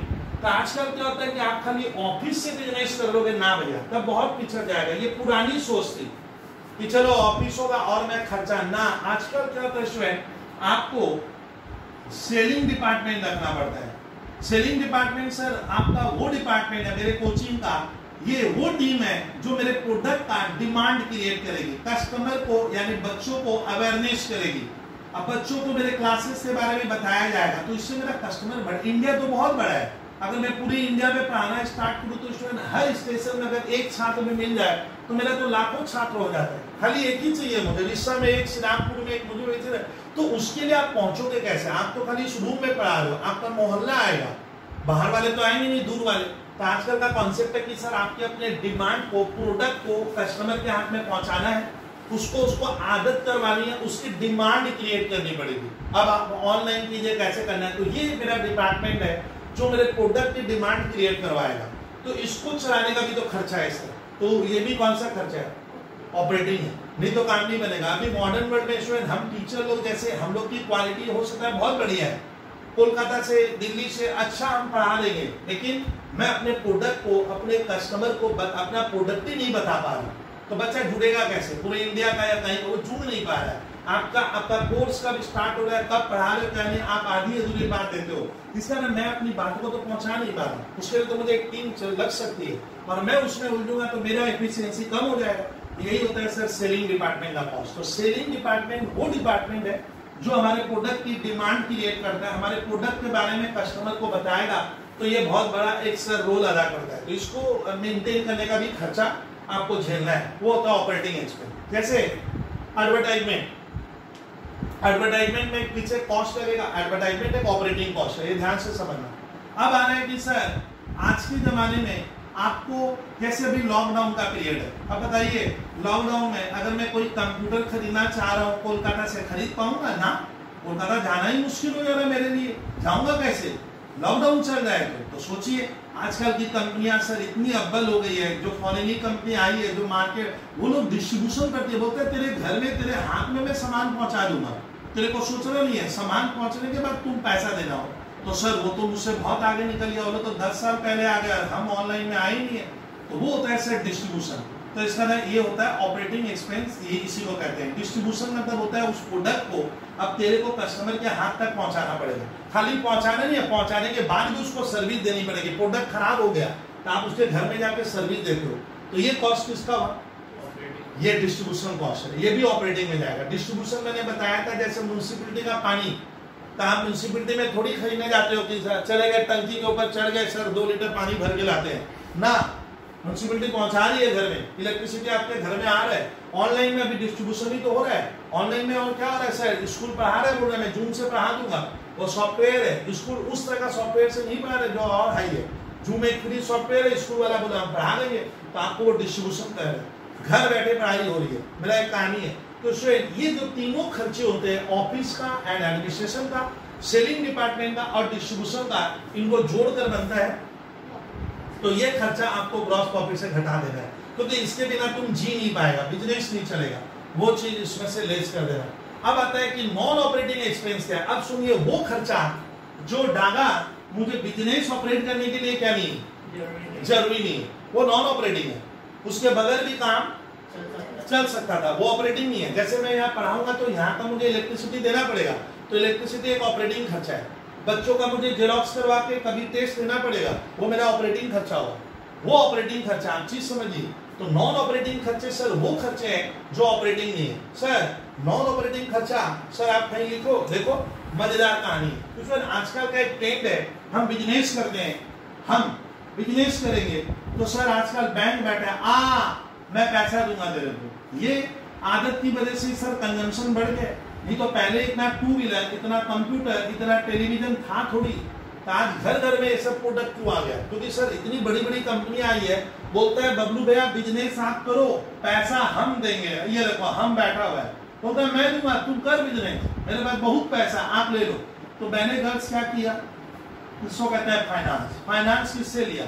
दूसरों से लिए। अब दूसरे से लेंगे तो आपके ऊपर अब बोझा आ गया। आप फाइनेंस दूसरों के ऊपर से लेते हो हद से ज्यादा, तो उसका कंट्रोल होगा, उसका दखलंदाजी भी बढ़ेगा। और सबसे बड़ी बात है, हर ईयर आपसे ये कुछ लेगा। अब तुम बिजनेस कर, प्रॉफिट कर ना कर, इससे फर्क नहीं पड़ता है। अब आपके ऊपर एक खर्चा बन गया। कौन सा खर्चा?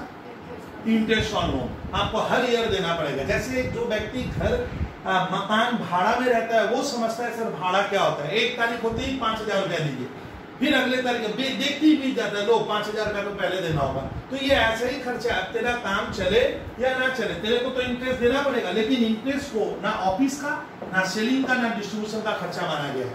इंटरेस्ट माना गया है नॉन ऑपरेटिंग खर्चा है। मतलब माना गया है कि आप लोन लेकर एक फाइनेंस लेते हो, फाइनेंस माने पैसा। फाइनेंशियल मैनेजमेंट में आप मैनेजमेंट में पढ़ोगे, 12 में है, PhD में, तो आप फाइनेंस दूसरे से लिए तो उसको भैया ब्याज को देना पड़ेगा, या उससे संबंधित जो भी खर्चा लगेगा वो फाइनेंशियल खर्चा है, वो नॉन ऑपरेटिंग खर्चा है। तो वो नॉन ऑपरेटिंग खर्चा डाला क्या नहीं होगा। ऑपरेटिंग प्रॉफिट जब मैं निकालूंगा तो इंटरेस्ट और लोन हम लोग क्या नहीं करेंगे। अच्छा, इस बार मैंने मान लीजिए शेयर बाजार में शेयर बेचा, 1 लाख का शेयर था, 80,000 में बेचा और लॉस खाया कितना। तो ये जो मैं लॉस खा गया, लॉस खाने से मेरा प्रॉफिट गिरेगा, 20,000 का लॉस हुआ। लॉस होना ना ऑफिस का, ना सेलिंग, ना डिस्ट्रीब्यूशन, लॉस हो गया। तो ये हो गया क्या, ये एक तरह का नॉन ऑपरेटिंग लॉस है, क्योंकि ये मेरे कारोबार से संबंधित नहीं है, रिलेटेड नहीं लग रहा है। आप शेयर बाजार करके लॉस खाए, आप जमीन बेच के लॉस खा गए, तो ये जो होता है इसी को कहते हैं लॉस। ये सब होता है नॉन ऑपरेटिंग एक्सपेंस। ये बार बार नहीं होगा। ये जैसे अभी कोरोना पीरियड है, ये कोई व्यक्ति अगर निगेटिव हो जाए, जैसे हम जैसे टीचर अभी निगेटिव हो जा रहे हैं, हम लोग बहुत ज्यादा मान लो एक तरह का क्या बोले सर, वो निगेटिवनेस से गुजर रहे हैं, लेकिन हमें ये भी सोचना है कि ये पीरियड जिंदगी भर नहीं चलेगा, चलेगा 6 महीना हो सकता है, और हमें एक नया मार्केट भी मिलता है। आप ध्यान रखिए कि एक मार्केट जब आदमी का सर अस्त होता है तो दूसरी जगह कदम बढ़ाता है कि यहाँ कुछ करे, हो सकता है वहाँ अच्छा हो, तो हमेशा पॉजिटिव सोच के चलिए। तो इसमें ध्यान रखिएगा, ये खर्चा फाइनेंशियल मैनेजमेंट में या इसमें रेशियो चैप्टर में अगर आप लोन देते हो इंटरेस्ट के ऊपर, तो इसको ऑपरेटिंग खर्चा नहीं कहेंगे, हम मानेंगे बिजनेस का ऑपरेटिंग। कौन सा खर्चा है? तो इसको फाइनेंशियल कॉस्ट कहते हैं। देखिए मैं लिखा हूँ फाइनेंशियल कॉस्ट, तो ये घटाना नहीं है। यानी ऑपरेटिंग प्रॉफिट निकालते समय तुम लोग इंटरेस्ट और लोन को लेस नहीं करोगे। कोई एसेट बेचकर लॉस खा गए, loss on sale of machine, loss on sale of investment लिखा हूँ, प्रॉफिट तो क्या हो गया, अरे नेट प्रॉफिट गिर गया, बट उसको आपको मत नहीं लेना है, ध्यान फंस जाओगे। अब आता है सर नॉन ऑपरेटिंग इनकम कौन सी होती है। तो भैया हम जब बिजनेस करते हैं मेरा काम है पढ़ाना। विद्यार्थी बबलू सर पढ़ाकर बच्चों से ट्यूशन फी लेते हैं, ला फीस दे भैया। अब ये जो फीस मैं कमाया ये होता है मेरा ऑपरेटिंग इनकम। मेरी वाइफ कहती है ये आपका ऑपरेटिंग इनकम हुआ। क्यों? क्योंकि यही मेरा मुख्य पैसा है। ऑपरेटिंग मैंने आपका जो मुख्य वर्ग है उससे जो कमाओगे वो ऑपरेटिंग इनकम होता है। अब कहानी बना रहा, एक व्यक्ति रेस्टोरेंट चलाता है तो वो रोटी चपाती सब्जी देके आपसे पैसा ले लेता है, ला भाई आप 200 रुपया थाली का दे, तो वो उसका ऑपरेटिंग इनकम है। बैंक वाले के यहाँ पे कोई रोटी चपाती थोड़ी मिलती है। बैंक वाला क्या करता है, आपको लोन देता है। बैंक का काम ही रहा उधारी ले और मुझको क्या दे, इंटरेस्ट। तो बैंक जो इंटरेस्ट से कमाएगा वो बैंक के लिए क्या है, ऑपरेटिंग इनकम माना जाता है। Operating income person to person क्या होता है, वैरी करता है। आपको उसका स्कूल वाला बच्चों से फीस लेता है, फीस लेके कमाया, ऑपरेटिंग इनकम हो गया। मान लीजिए कोई रियल एस्टेट का काम करता है। रियल एस्टेट में होता है जमीन की दलाली करना। इसका काम है, इस छात्रा का काम है ये जमीन उमीन दिलवाती है। बबलू भैया मेरा काम ही है जमीन दिलवाना, फ्लैट दिलवाना, रियल एस्टेट कहते हैं। लेकिन आप मुझे कमीशन दे दीजिएगा। तो ये जो कमीशन कमा रही है क्या है, हाँ ऑपरेटिंग इनकम है, मुख्य पैसा है। तो वही होता है ऑपरेटिंग इनकम। लेकिन इस साथ याद रखिएगा जब आप लोग प्रॉफिट एंड लॉस अकाउंट बनाते हो, जब हम लोग क्लास 11 में पीएल अकाउंट बनाते थे तो पीएल में हमारा जो नेट प्रॉफिट आता था अंत में, तो नेट प्रॉफिट में क्या होता था, यहाँ पे हम ग्रॉस प्रॉफिट हमेशा ही क्या है, ऑपरेटिंग इनकम है, क्योंकि ये तो तुम सामान बेच के कमाया तो तेरा। लेकिन अब उसके बाद हम लोग यहाँ लिखते थे डिविडेंड रिसीव, अमुक receive, profit on sale of machine. हो सकता है उसमें से कुछ इनकम क्या है, आपका नॉन ऑपरेटिंग इनकम है। नॉन ऑपरेटिंग मतलब वो मैंने भेजा, तो वो इनकम तो मेरे नेट प्रॉफिट में जुड़ के नेट प्रॉफिट बम्पर क्या हो गया, बढ़ गया। लेकिन मेरे वाइफ पूछती है कि ना ना ना ना, आप खाली बताओ आप अपने मुख्य बिजनेस से क्या कमा रहे हो, उनको हटा दो। इसीलिए क्या होता है ना, ऑपरेटिंग प्रॉफिट जब निकालोगे तो अगर कोई भी इधर नॉन ऑपरेटिंग इनकम मेरा क्या है, दिया रहेगा। जैसे नॉन ऑपरेटिंग को नाम याद कर लो, interest receive, rent receive, profit on sale of machine, profit on sale of investment, ये मेरा रोज का क्या नहीं है, डिविडेंड रिसीव, ये मेरा इनकम तो है लेकिन ये मेरे, तो ये इधर लिखने से एनपी क्या होगा, बढ़ जाएगा। मान लीजिए इधर मैं एक कहानी दिखा दूं, देखिए मान लो यहाँ आया गर्ल्स डे, डिविडेंड रिसीव 20 रुपया, तो 20 रुपया अगर आएगा तो इधर भी मेरा 20 रुपया प्रॉफिट बढ़ जाएगा। लेकिन वाइफ कहती है ये पैसा आपके कारोबार से संबंधित है, आप मुझे बताओ खाली बिजनेस से क्या कमाए, आप अपने काबिलियत पे क्या कमाए। तो डिविडेंड रिसीव में अगर हटा दूंगा तो इधर भी प्रॉफिट क्या होगा, तो नेट प्रॉफिट में ये आता है बट ऑपरेटिंग प्रॉफिट में नहीं आया। तो ये थोड़ा सा लंबा चौड़ा लेक्चर दिया हूँ, ये बहुत कठिन है। ऑपरेटिंग प्रॉफिट कैसे निकलता है, ग्रॉस प्रॉफिट लेना, इधर ऑपरेटिंग इनकम लेंगे। अब आता है ऑपरेटिंग इनकम कौन सा होता है, तो सामान बेच के जो कमाए वो तो ऑपरेटिंग है ही है। लेकिन कभी कभी जो सप्लायर मुझसे पैसा पाता है, मैं इसको 100 रुपया देना है, 90 में सेलेक्ट कराया, मन में खुशी, चल 10 रुपया क्या हुआ, मुझे डिस्काउंट मिल गया, ये ऑपरेटिंग इनकम है। क्योंकि ये आपका बिजनेस का सप्लायर है और आप हर ईयर इनको क्या करते हो, पेमेंट करते हो, कभी कभी क्या होगा, डिस्काउंट मिलेगा। अच्छा मैं दूसरों का सामान लाकर बेचता हूँ, कमीशन कमा लेता हूँ, कमीशन ही मेरा कमाने का क्या है, जरिया है। तो कमीशन रिसीव करना भी कभी कभी क्या इधर रहेगा, उसको मत हटाना, वो ऑपरेटिंग इनकम है। मैंने कहीं लिखा था ऑपरेटिंग इनकम में आता है कमीशन रिसीव करना। सेल ऑफ स्क्रैप, आप जो सामान बनाए वो स्क्रैप हो गया तो ये हर ईयर होगा, तो मैं मान लूंगा वो ऑपरेटिंग का ही पार्ट है। ठीक है, ये थोड़ा ध्यान रखना, थोड़ा टफ चीज पढ़ा दिया स्टूडेंट, तकलीफ होगी, लेकिन मैं जब सवाल कराऊंगा तो 100% तुम बोलोगे ना सर इस रेशियो में मुझे इतना दिक्कत नहीं हो रहा है। हाँ प्रैक्टिस मांगेगा। तो ऑपरेटिंग प्रॉफिट क्या होता है, ना ग्रॉस प्रॉफिट होता है, घर सुनते आप, ना नेट प्रॉफिट होता है। हमें ऑपरेटिंग प्रॉफिट क्या करना पड़ेगा, निकालना पड़ जाता है। तो ऑपरेटिंग प्रॉफिट निकालने में थोड़ी सी मेहनत नहीं बोलूंगा, इजी रहेगा क्वेश्चन और श्योर शॉर्ट 100% बनेगा। अब इसमें हम लोग सीखेंगे, बहुत ध्यान से सुनिए, देखिए हाँ हाँ हाँ ये मैं सब लिखवा दिया हूँ, आपको एग्जाम्पल कवर हो गया। अब आता है स्टूडेंट ऑपरेटिंग प्रॉफिट वगैरह लिखा दिए, हाँ ऑपरेटिंग प्रॉफिट ले लेगा। अब आता है चौथा प्रॉफिटेबिलिटी रेशियो, अब आगे बढ़ाइए, आप लोग लिखना चालू रखोगे जिनको लिखना रहेगा। अब आता है सर एक है ऑपरेटिंग रेशियो। मैं जब पढ़ता था तो मालूम है मैं अपने टीचर के यहाँ पढ़ के पागल सा हो गया, सर इधर तो एक्टिंग होने अच्छे, इधर ऑपरेटिंग प्रॉफिट, इधर लिख दिया ऑपरेटिंग रेशियो। समझ में नहीं आता था कर क्या रहा है टीचर, रियल में नहीं समझ में आता था। तो ऑपरेटिंग रेशियो अलग चीज है स्टूडेंट। ऑपरेटिंग रेशियो स्टूडेंट क्या होता है, ये भी सेल्स के रिस्पेक्ट में है। अब देखिए नीचे लिखोगे सेल्स, सेल्स को कहते हैं रेवेन्यू फ्रॉम ऑपरेशन। कौन सी सेल? कैश सेल और क्रेडिट सेल, और सेल से धन घटा देना। सर ऊपर अब सुनिए, ऑपरेटिंग रेशियो का जिसने फॉर्मूला बनाया बड़ा खतरनाक टाइप का है, बच्चों के लिए खतरनाक होता है। सर फॉर्मूला है cost of goods sold, cost of goods sold. घर देखिए क्या लिखे सर, आज का नया कॉस्ट प्लस प्लस इसमें जुड़ेगा ऑपरेटिंग एक्सपेंस। एकदम देख लेना, खतरनाक चीज होगा, यह आसान नहीं है आसान, क्योंकि आप अभी छोटे हो, अभी अकाउंट सीख रहे हैं, हम लोग यही काम करवा रहे हैं 20 सालों से। तो यहाँ पे क्या होता है, ऑपरेटिंग रेशियो और ऑपरेटिंग प्रॉफिट एक नहीं होता है। अब समझ में आया, ऑपरेटिंग प्रॉफिट क्या कर रहा है, अलग चीज है। ऑपरेटिंग रेशियो, ऑपरेटिंग रेशियो का मतलब होता है स्टूडेंट, जब हम कोई काम करते हैं कोई भी, तो ये बोला डागा बोला सर मैं तो रिश्ता में एक बिजनेस करूंगा, तो बिजनेस जब करेंगे तो कुछ अमाउंट आपका खर्चा लगना चालू होगा। एक जगह लेंगे, उसका रेंट देना है, ऊपर पंखा झूलेगा, लाइट जलेगी, उसका इलेक्ट्रिसिटी बिल देना है, पोस्टेज टेलीग्राम का खर्चा आएगा, एक फोन भी रखना पड़ेगा, टेलीफोन का बिल आएगा, थोड़ा एडवर्टाइजमेंट करना पड़ेगा। तो इसका जब आप एक बिजनेस करते हो तो आप ये ध्यान रखिए कि बिजनेस को चलाने के पीछे आपका खर्च लगना क्या हो गया, चालू हो गया।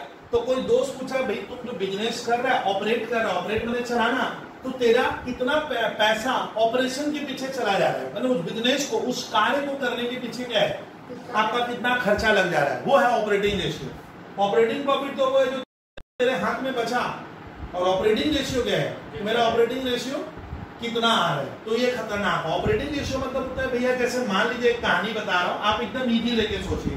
घर में हमारे बाबूजी है, पापा बोले देख भैया बेटा मेरा 20,000 का आमदनी है, सैलरी है, ये बाबूजी की सैलरी है, लेकिन बाबूजी ये भी देख रहे हैं कि हमारा घर चलाने में हमारा 18,000 रुपया क्या है मंथली खर्चा लग जाता है। लो लाए 20, अब खर्चा कितने का लगेगा 18। तो ये खर्चा क्यों लग रहा है, आटा चावल दाल इलेक्ट्रिसिटी गैस वाटर फ्यूल बच्चों की पढ़ाई वगैरह वगैरह, वही तो ये घर का कौन सा खर्चा हुआ, ऑपरेटिंग खर्चा। ऑपरेटिंग यानी मैं 20,000 लाया, 20,000 मेरी आमदनी, 20 में से क्या हो गया 18 मेरा खर्च में चला गया। तो आपका ऑपरेटिंग रेशियो क्या है मालूम है, थोड़ा मैथ जानते हो आप लोग, ये 90%। अब मान ले मैंने बाबूजी को पूछा पापा हमारा घर का ऑपरेटिंग रेशियो क्या है, पापा बोले देख 90%। 90% मैंने वो कहना चाह रहे हैं कि अगर मैं 100 रुपया लाता हूँ, अगर मैं 100 रुपया घर में लाता हूँ, हमारे घर में 90 रुपया खर्च लग जाता है। ये है ऑपरेटिंग, अपने आप को बचाने का।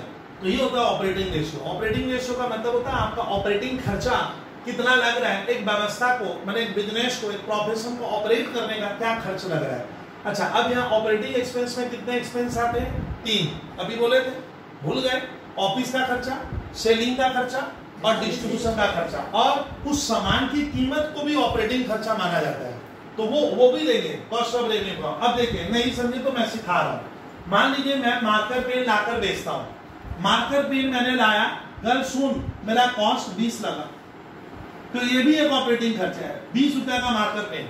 और मेरे को ऑफिस का व्यवस्था चलाने में, मान लो मेरी ऑफिस है, सेलिंग डिपार्टमेंट है, उनके पीछे मेरा 10 रुपया लग गया, तो मालूम है मेरे को अपना पूरा सर्विस देने में क्या हो गया, ऑफिस सेलिंग और क्या डिस्ट्रीब्यूशन में मेरा 10 लगा। तो दोस्त यार क्या कह रहा है, सामान का कीमत मेरा 20 रुपया, 20 रुपया मार्कर पेन को खरीद के लाया, और ये मेरा ऑफिस है, सेलिंग और डिस्ट्रीब्यूशन का व्यवस्था। तो माना जाता है कि आपका 30 रुपया क्या हो गया, व्यवस्था देने के पीछे क्या हो गया, पेन मांगा, ऑपरेटिंग कॉस्ट हो गया। ये ऑपरेटिंग कॉस्ट में दोनों, ऑपरेटिंग कॉस्ट और ऑपरेटिंग एक्सपेंस अलग अलग है। ऑपरेटिंग कॉस्ट में दोनों आ गया, सामान की कीमत और व्यवस्था चलाने का, ऑफिस का, सेलिंग का, डिस्ट्रीब्यूशन का खर्चा। तो मेरा ऑपरेटिंग कॉस्ट क्या माना जाएगा, 30 रुपया। 30 रुपया मेरा ऑपरेटिंग कॉस्ट है। अब ये 30 रुपया मेरा जो हुआ टोटल, अब मान लो इस मार्कर पेन को सर ने 50 में बेचा, तो मेरा ऑपरेटिंग प्रॉफिट क्या हुआ, 20 रुपया।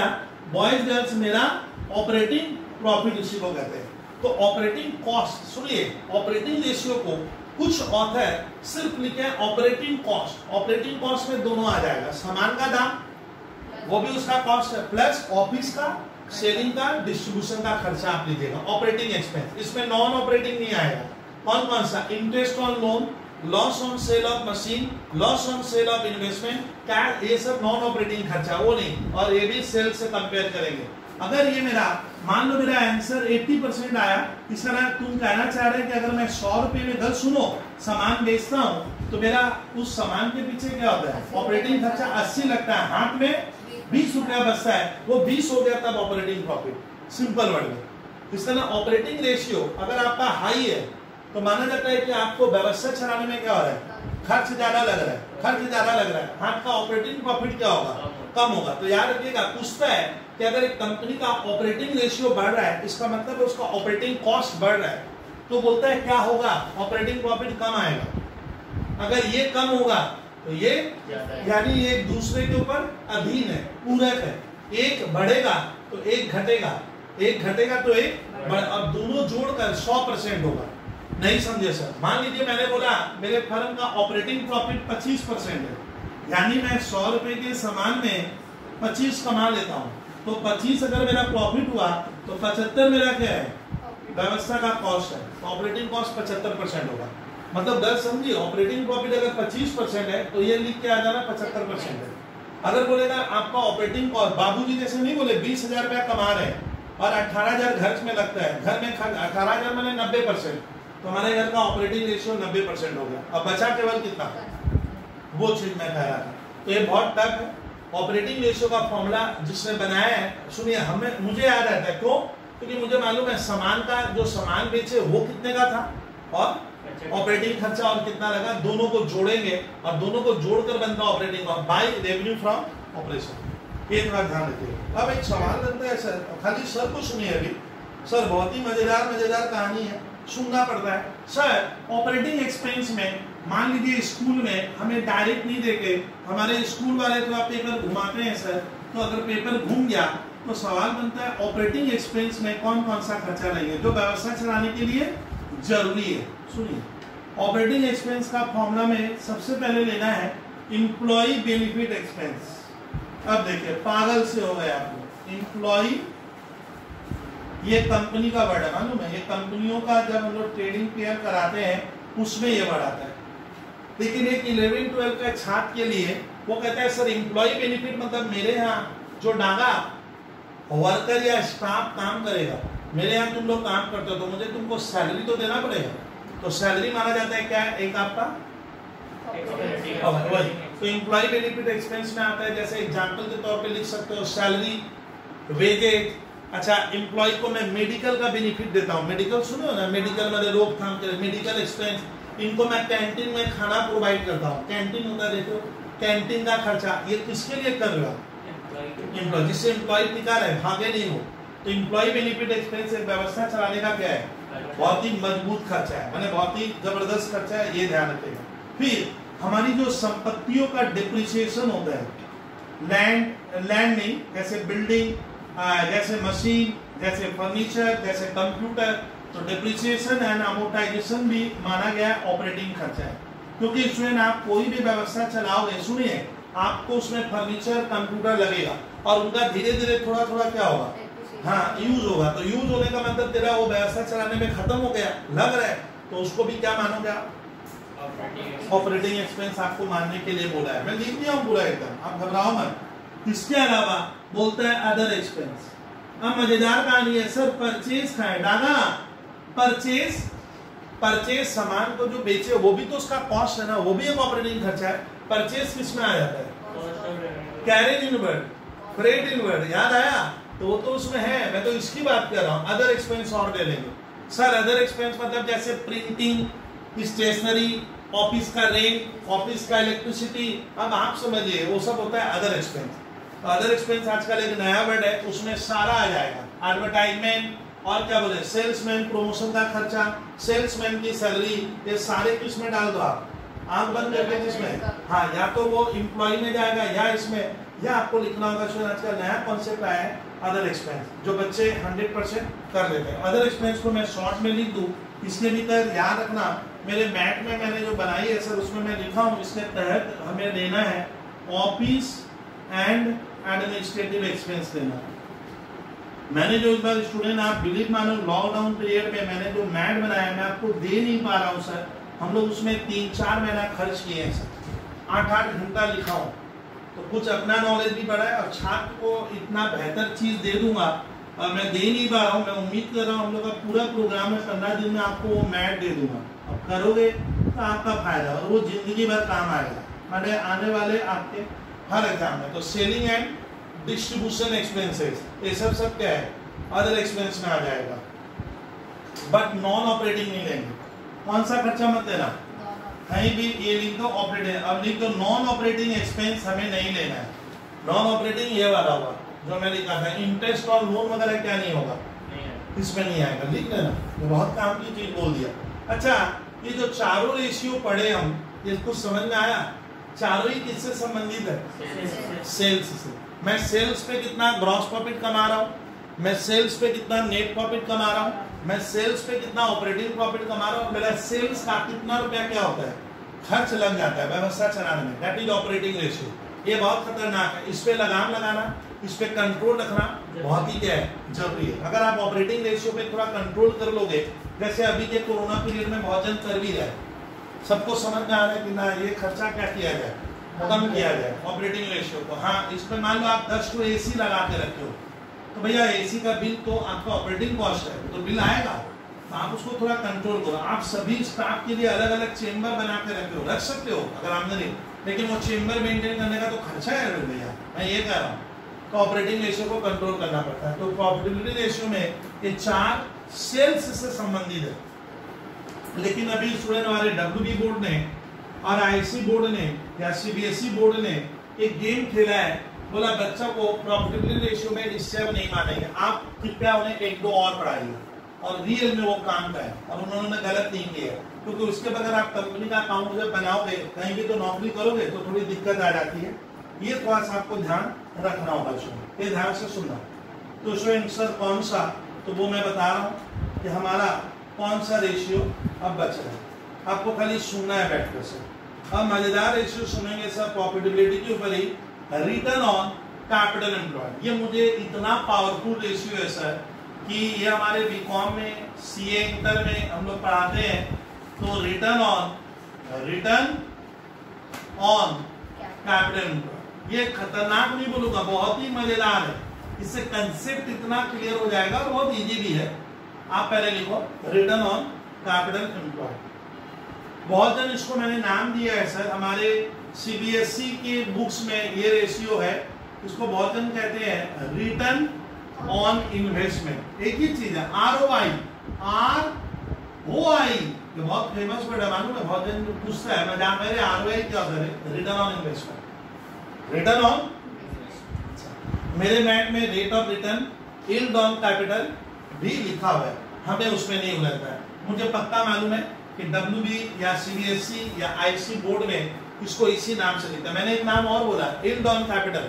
आप कैपिटल पे कितना कमाते हो, यील्ड बने कमाई, यील्ड बने कितना आ रहा है, यील्ड ऑन कैपिटल भी लिखा है, रेट ऑफ रिटर्न भी लिखा है, हमारे लिए इतना काफी है। अब देखिए ये फॉर्मूला किस तरह से बनता है, बहुत आसान है, लॉजिक सर, लेकिन इसमें पहली बार सेल नहीं आएगा, यानी प्रॉफिटेबिलिटी रेशियो किस पे निर्भर है, सेल पे, लेकिन इसमें सेल नहीं आएगा। इसका फॉर्मूला जिसने बनाया है वो गुरुदेव इंसान है मान, वो बोलते हैं सर ये लिखा नेट प्रॉफिट, ना कहानी है, कहानी में भी ट्विस्ट है, बिफोर इंटरेस्ट एंड टैक्स।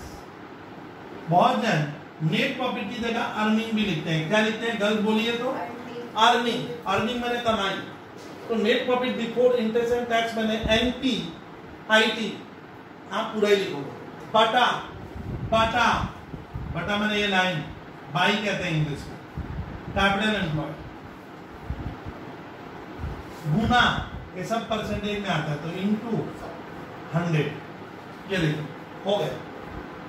लेकिन बच्चों से मेरा लड़ाई होता है, जो चीज की लड़ाई आपको सुनिएगा, कि मैंने बच्चों को पूछा कि भाई ये फॉर्मूला तुम सारा याद कैसे रखेगा, तो हम लोग जिस तरह से जीपी सुने, डागा या एनपी सुने, या ऑपरेटिंग प्रॉफिट सुने, या ऑपरेटिंग रेशियो सुने, उनका मैंने लॉजिक दे दिया है, जो कोई नहीं देता है मार्केट में। तो फॉर्मूला लिखवाएंगे, कौन 10 क्लास तक बताएगा, इस तरह से रेशियो मतलब फॉर्मूला रखो और सवाल बना लेना, 5-10 को 15 को, वो आगे नहीं चलता। मैं कहता हूँ आगे अब आप अपने आप को सर मार्केट में रेडी नहीं कर पाओगे। तो सर कहानी सुनना होगा कि इस रेशियो का मतलब क्या है। ये रेशियो स्टूडेंट इतना ज्यादा पावरफुल हो गया है मॉडर्न वर्ल्ड में कि इसमें स्टूडेंट आप कोई भी बिजनेस करते हो, आप क्लास 11 से हम जब स्टार्ट किया अकाउंट्स पढ़ना, तो हर बिजनेस में सर हमें कैपिटल लगानी पड़ती है। आप सोचिए कोई भी बिजनेस बिना कैपिटल के नहीं चलता है, तो वी नीड कैपिटल। तो सुनिए, अब कैपिटल का माना जाता है दो वो साधन है। आप लोग पढ़े होंगे मैनेजमेंट में, 12 में फाइनेंशियल मैनेजमेंट एक का सिलेबस है। कैपिटल का दो सोर्स होता है, एक बाबू खुद लगाएगा, बाबू माने बॉस, बॉस खुद लगाएगा, मालिक लोग खुद लगाते हैं। तो मालिक लोग जो खुद कैपिटल लगा रहे हैं वो एक कैपिटल। एक होता है हम कभी कभी बाहर वालों से ले लेते हैं, पर बाहर वाला का खुला दरबार लीजिए ना, क्या है तो बाहर वालों से भी लेते हैं। तो इसका मतलब क्या होता है, इसमें हम कैपिटल के हमारे क्या हुए तक दो सोर्स। आप सोचिए आप कैपिटल कहां से लाओगे, बिजनेस में कैपिटल चाहिए भैया, लेकिन सर ये कैपिटल कहां हुआ। आप जब बाहर वालों से लेते हैं, आउट साइडर से तो हम जब लेते हैं तो उसे कैपिटल कैसे कह सकते हैं। कैपिटल वो है जो मेरा अपना होता है, ये समझते हैं। मान लो ये लोग पार्टनरशिप बिजनेस करते हैं, तो 3 गो व्यक्ति है, तीनों लगाए, ये इनका क्या हुआ डाला ओन कैपिटल। तो बताइए एक बिजनेस में हमको कैपिटल लगती है।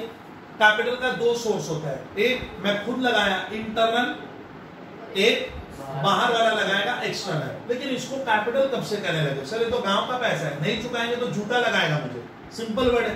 तो ये सोचने लायक है। यहाँ पे यही तर्क है कि हम लोग जब पढ़ाते हैं तो इस फॉर्मूला में एक विरोधाभास होता है कि आपने लिखा है कि कितना रिटर्न में वापस, आपको वापस क्या मिला, कितना लगाकर। कैपिटल एम्प्लॉयड, एम्प्लॉयड मैंने सर क्या बोले लगाना, एम्प्लॉय के कितना लगाकर क्या कमा रहा। तो कैपिटल एम्प्लॉयड का मीनिंग यहाँ पे क्लेरिफाई नहीं हो पाएगा, ये डाउटफुल है। व्हाट इज कैपिटल एम्प्लॉयड, मैंने गर्ल्स कितनी पूंजी लगाकर मुझे क्या वापस मिला। बाबूजी मेरे पूछ रहे हैं भैया तुम इतना लगाकर क्या ला रहा हो, तो बता परसेंटेज में कितना कमाई हो रहा है इतनी कैपिटल पे। तो मैं बोला पापा कैपिटल क्या होता है, बाबूजी कैपिटल क्या है यहाँ पे। तो कैपिटल का मतलब जिसने ये फॉर्मूला बनाया वो बोलते हैं दोनों ले, अपना भी ले गांव का भी ले, गांव का भी लेना है। इसको मैं गांव कहता हूँ, गांव मैंने बाहर वालों का भी लेना है। अब सुनिए, बाहर वालों से स्टूडेंट हम दो तरह का पैसा लेते हैं, एक कम समय के लिए शॉर्ट टर्म, एक बार 100 रुपया देना जरूरत है, अगले महीना दे रहे हैं, तो ये शॉर्ट टर्म मार्केट में ऐसा होता है। और एक बाहर वालों से हम पैसा लेते हैं डागा क्या, हाँ लॉन्ग टर्म के बेसिस पे। हम देखिएगा स्टूडेंट कभी कभी अपने पड़ोसी से घर का सामान लाते हैं, मैगी आटा चावल दाल, क्या क्या कर लाते हैं, अंकल एक बार दे दीजिए 2 पीस ब्रेड, पैसा ही नहीं दे, मैंने कहा ऐसे ही चला गया। दुकानदार कुछ बोला नहीं, उसको मालूम है बंदा 1-2 सप्ताह में या 1 महीने में दे देगा। तो आप अपना जुगाड़ क्या किए, शॉर्ट टर्म। लॉन्ग टर्म किसको कहते हैं, जब मैं बिजनेस के लिए पैसा लूंगा बाहर वालों से, आउटसाइडर से, लेकिन लंबे समय के लिए लिया हूं, लंबे समय के लिए कह के लिया हूं भैया पैसा 1 साल बाद देंगे, after 1 year from the date of balance sheet या ऑपरेटिंग साइकिल। ऑपरेटिंग साइकिल वगैरह मैं आपको पढ़ाते जाऊंगा, रेगुलर क्लास हो गया, आप रोज आते जाइए सुनते जाइए। तो सवाल बनता है सर बाहर वाला यहाँ पे कौन होता है। बाहर वाले का मतलब है जिससे आप लॉन्ग टर्म के बेसिस पे बोरो की हो, बोरो मैंने उधारी ली हो, या आपका अपना पैसा नहीं, एक तरह का बोरोइंग हुआ, एक तरह का लोन है। आपको लोन कौन देगा, बैंक देगा, LIC देगा, GIC देगा, मैंने फाइनेंशियल इंस्टीट्यूशन जो सर देती है उनसे आप लोन लिए। और आज मजेदार कहानी, अपना पैसा कैसे निकलेगा। सर अपना पैसा बताओ ना गर्ल्स, अपने पैसे को मालूम है क्या कहा जाता है, जो मैं अपना पैसा लगाया। मान लीजिए एक कंपनी है और हम लोग अपना पैसा भी लगाए, कंपनी मतलब सर हमने जो व्यवस्था बनाई है, मेरा पैसा भी है इनका भी है। कंपनी में मालूम है बॉयज गर्ल्स अपने पैसे को क्या कहते हैं, मालूम है कंपनी में स्टूडेंट अपने पैसे को कहा जाता है शेयर होल्डर्स फंड, मालिकों का पैसा। मैं पढ़ाया हूं, मेरा आप लोग तब क्लास नहीं देखते ऑनलाइन वाला। गर्ल्स क्या,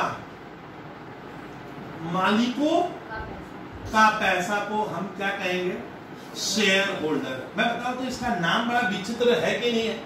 मैंने बच्चों को पूछा अपना कैपिटल को हम क्या कहते हैं, सर कैपिटल कहते हैं Ram's capital, Shyam's capital, mother ना।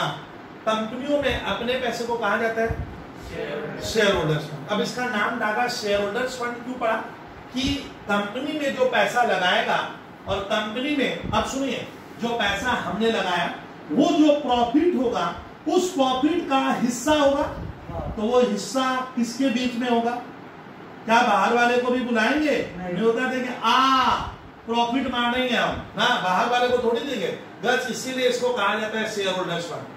फंड मैंने यहाँ पे पैसा, फंड मैंने यहाँ पे फाइनेंस, फंड मैंने कैपिटल, ऐसा सोचो। और शेयर होल्डर उसको कहेंगे जिसको प्रॉफिट में हिस्सा लेने का हक है, इसलिए इसका नाम बना दिया क्या। यानी रिलायंस कंपनी में आप सुनोगे कि सर रिलायंस का शेयर का दाम 2200 रुपया हो गया, 1000 रुपये का था। रिलायंस एक नामी कंपनियां अच्छा कर रही है सर, मेडिसिन कंपनियां मैंने शेयर मार्केट में पैसा कमाया। तो आप जरा सोचिए कि रिलायंस कंपनी का सब जो मुनाफा होता है, रिलायंस का मुनाफा हुआ 2000 करोड़ रुपए का, 2000 करोड़, तो वो उसका नहीं है, मुकेश अंबानी का नहीं है पूरा पैसा। मुकेश अंबानी की कंपनी में बबलू सर ने भी थोड़ा बहुत पैसा, मैं भी, कंपनियों में यही फायदा है कि हर कोई गरीब व्यक्ति, रिक्शा वाला भी पैसा कंपनी में 10 लगा सकता है, लेकिन मेरे कोचिंग में नहीं लगा पाओगे। मेरे कोचिंग सेंटर में परेशान बोला बब्बू भैया मेरा 1 लाख रखोगे, ना ना ना तेरा नहीं रखूंगा ये मेरे। लेकिन कंपनियों में क्या होता है, हर कोई व्यक्ति पैसा लगाता है। आप पढ़े होंगे मैनेजमेंट में, हर रिक्शा वाला भी लगा के बैठा हुआ है, रिक्शा चला रहा है, बब्बू भैया एक शेयर हम रिलायंस कंपनी का खरीदे हैं, मतलब वो कहना चाहता है रिलायंस कंपनी में मेरा भी थोड़ा कैपिटल, मेरा भी योगदान है। तो शेयर होल्डर्स फंड मतलब होता है सर जो कंपनी के प्रॉफिट में दाना शेयर करेंगे, इनको मैं शेयर थोड़ी दूंगा, इसलिए बाहर वाले को कभी भी क्या नहीं कहते हैं, शेयर होल्डर नहीं कहते। अब बाहर वालों में 2 तरह का पैसा होता है, शॉर्ट टर्म के लिए वो नहीं लेना है। क्यों? क्योंकि माना जाता है शॉर्ट टर्म का जो पैसा लेते हैं वो तो 1-2 महीना में, 1 साल में दे देंगे, तो इसके ऊपर हमें इतना ज्यादा एप्लीकेशन ऑफ ब्रेन नहीं लगाना पड़ता है। ब्रेन लगाना पड़ता है ना, तो सर हम ब्रेन कब लगाते हैं, समझी, ब्रेन मैंने अपना दिमाग लगाएगा, मैनेजमेंट सोचेगा कि कैपिटल का कैसे उपयोग करे। तो माना जाता है इस पैसे पे इतना ज्यादा आपको अपना ब्रेन खपाने की क्या नहीं है, ये तो चेंज हो जाएगा, आज ये कर देंगे। इसीलिए जिसने फॉर्मूला बनाया आप सुनिए कि रिटर्न ऑन कैपिटल एम्प्लॉयड इतना खतरनाक फॉर्मूला है, इस पर पहले बच्चों को मैंने पढ़ाया तब कैपिटल एम्प्लॉयड क्या होता है। तो डागा क्या सीखे, कैपिटल एम्प्लॉयड मैंने मालिकों का पैसा, share holder fund plus outsider में भी कौन सा, लॉन्ग टर्म बोरोइंग, तो दोनों को जोड़ेंगे। और 10 लिखेंगे नहीं, लिखाने अभी समझाने में वक्त लगता है इसको। सर मान लीजिए मालिक लोग, मान लेने में हमारा कुछ जाता थोड़ी है, मालिक लोग प्रशांत तिवारी क्या 5 लाख का लगाया, बाहर वाले इनसे मैंने कागज सुनिए 3 लाख का लिया, तो माना जाता है आपने अपने कारोबार में था 8 लाख को क्या कहेंगे, कभी भी आप शेयर होल्डर फंड मत कहना। इसमें शेयर होल्डर कहेंगे तो ये लोग नाराज होगा, नारायण कहीं का, इसमें हमारा भी तो लगा हुआ है, शेयर होल्डर तो मालिकों का पैसा है, तो इसमें तो दोनों का है, इससे इसका वर्ड आया क्या मार्केट में। हाँ, तो आपको सर ने इशारा में सिखाया कैपिटल एम्प्लॉय, हमने कितनी पूंजी कारोबार में लगाई, कंपनी में लगाई, तो मेरा पैसा और गांव का पैसा आपको दोनों का लेना। अब सुनिए 8 लाख में लगाया, अब मेरे को दोस्त यार पूछ रहे हैं कि 8 लाख से क्या कमाया, 8 लाख से पूछ रहा, 8 लाख लगाकर तुम क्या कमाया, इसका ना मैं कितनी का, इसका ना इस फॉर्मूला को जिसने बनाया है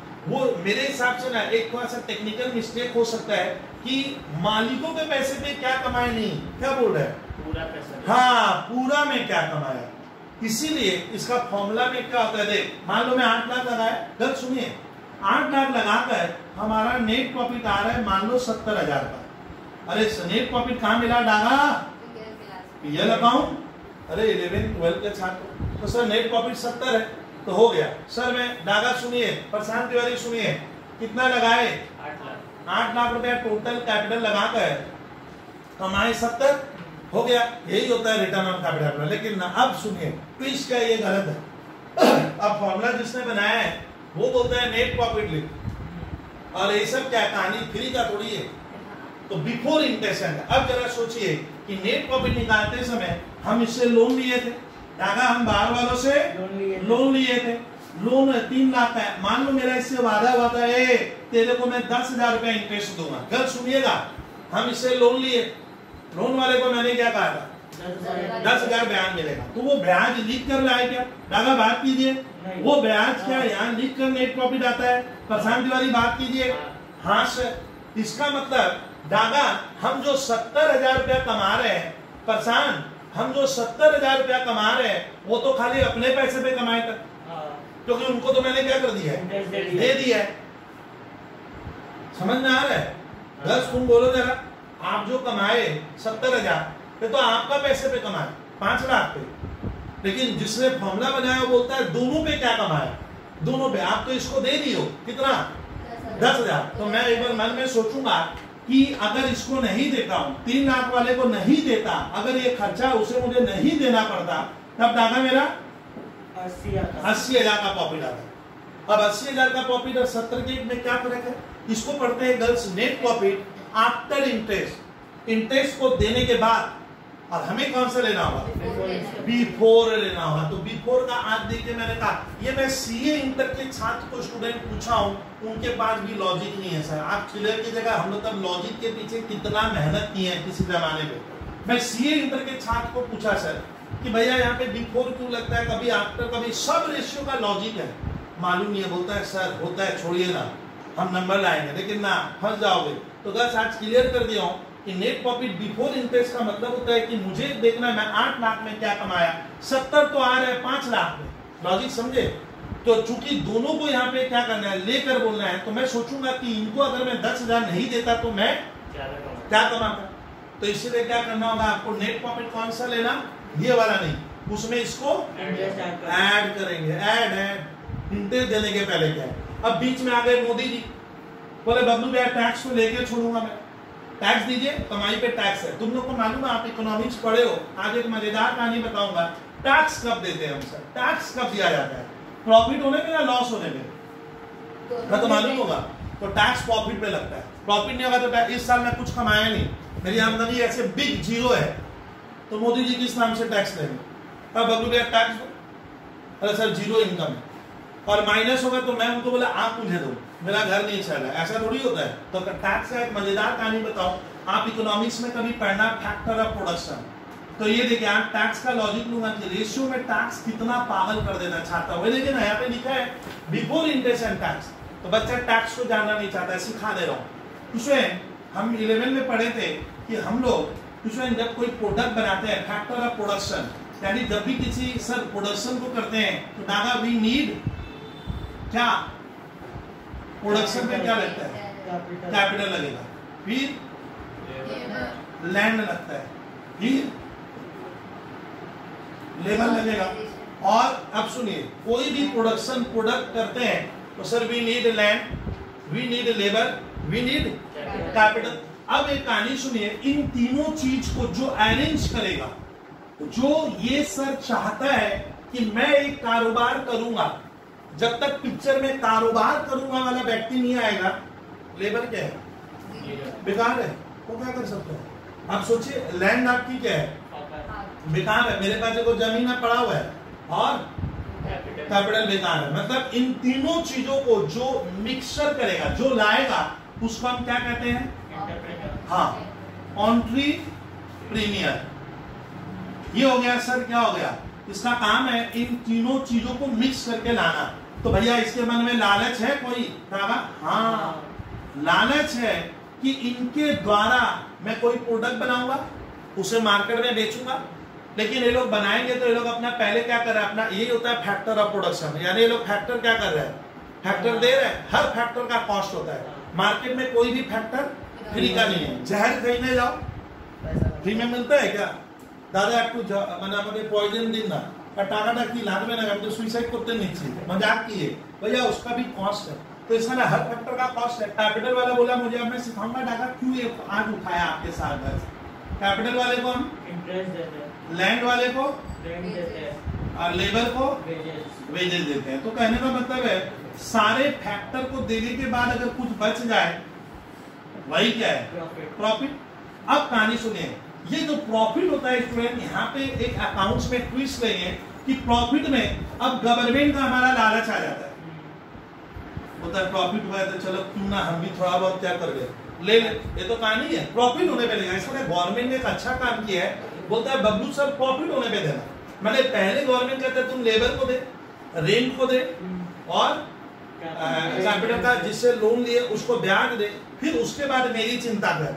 तो ये कहता है सर मेरा कब सोचूं मैं, आप पहले ले लोगे, यानी लास्ट में ओनर को मिलता है रेजिडुअल पोर्शन। इसका ना ओनर का पोर्शन कभी भी गर्ल्स क्या नहीं है, फिक्स नहीं होता, फिक्स नहीं है, मिल भी सकता है, इनका पोर्शन फिक्स होता है, इसीलिए इनको हम लोग फिक्स फैक्टर कहते हैं, इनको फिक्स फैक्टर कहेंगे। बट ये वेरिएबल फैक्टर है, हो भी सकता है प्रॉफिट लो अब ये बोला कि सर सबको देने के बाद 1 लाख बचा, मोदी जी बोले 30,000 मुझे दे, सेंट्रल गवर्नमेंट, आप इसको अदरवाइज मत दीजिए, तो मेरे लिए 70 बचा। तो अब बताइए ये प्रॉफिट कब आ रहा है, टैक्स देने के बाद ना टैक्स देने के पहले?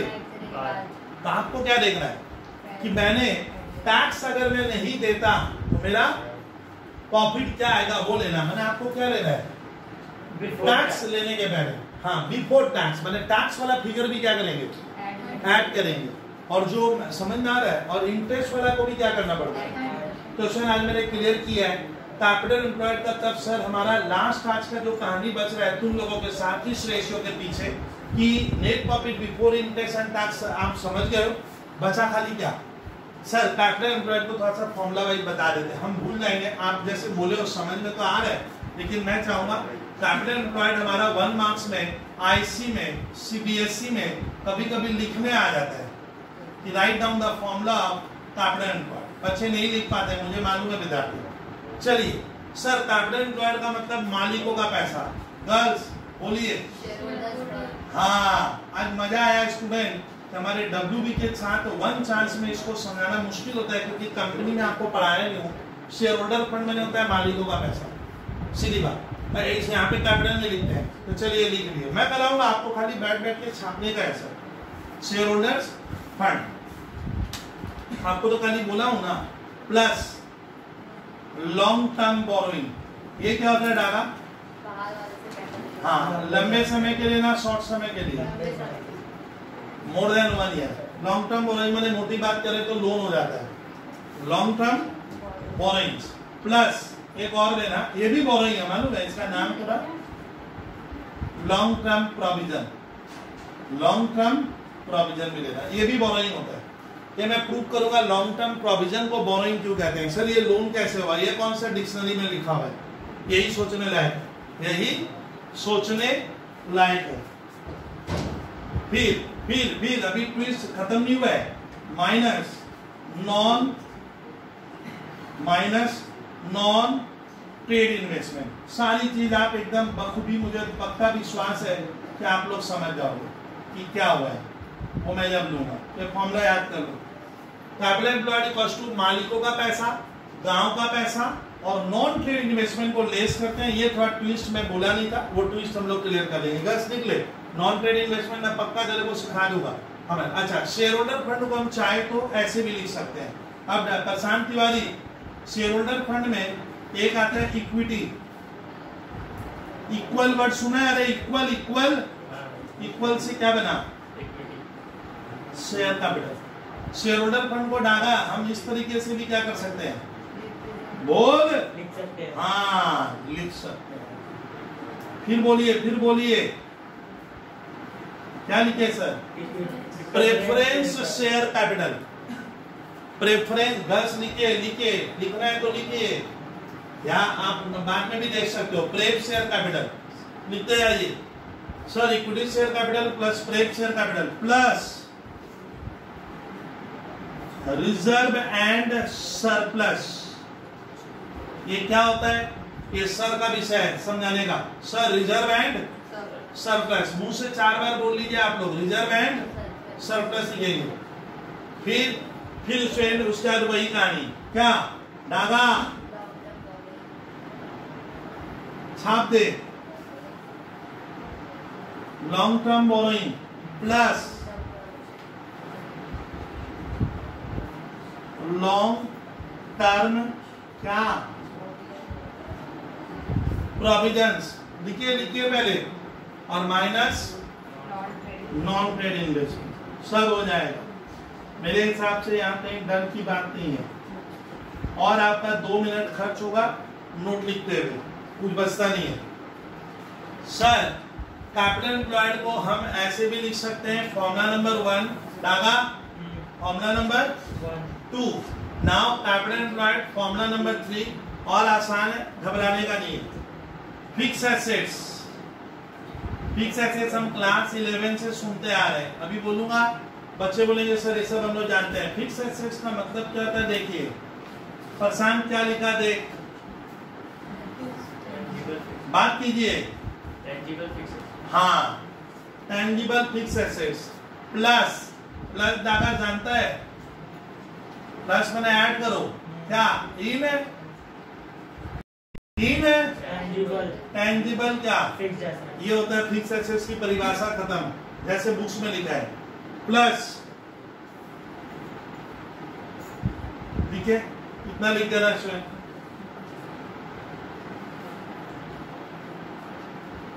फिर प्लस आपको खाली आज बोर्ड की तरफ ध्यान देना है। अगर गर्ल्स ट्रेड इन्वेस्टमेंट है, क्या ट्रेड है तो लेंगे, अगर नॉन ट्रेड वर्ड है तो मत और लेना, तो लिखो ट्रेड इन्वेस्टमेंट, लिखो trade investment. Plus long term, ये सब आपको अभी कंफ्यूजन लग रहा है, बड़ा इजी है सब। लोन्स एंड एडवांसेस, डागा कंपनियां किसी दूसरे को क्या करती है, loan provide, हाँ लोन प्रोवाइड करती है, very good. Plus current assets, plus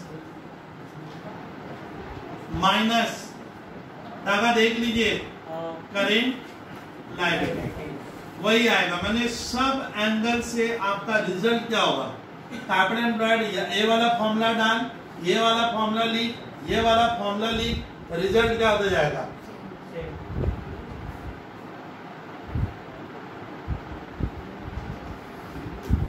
अच्छा, हमें नॉन ट्रेड इन्वेस्टमेंट लेना नहीं है, क्या नहीं लेंगे गर्ल्स, गर्ल्स मैं मिटाऊं, मैं उम्मीद कर रहा हूं यहाँ तक छाप लिए।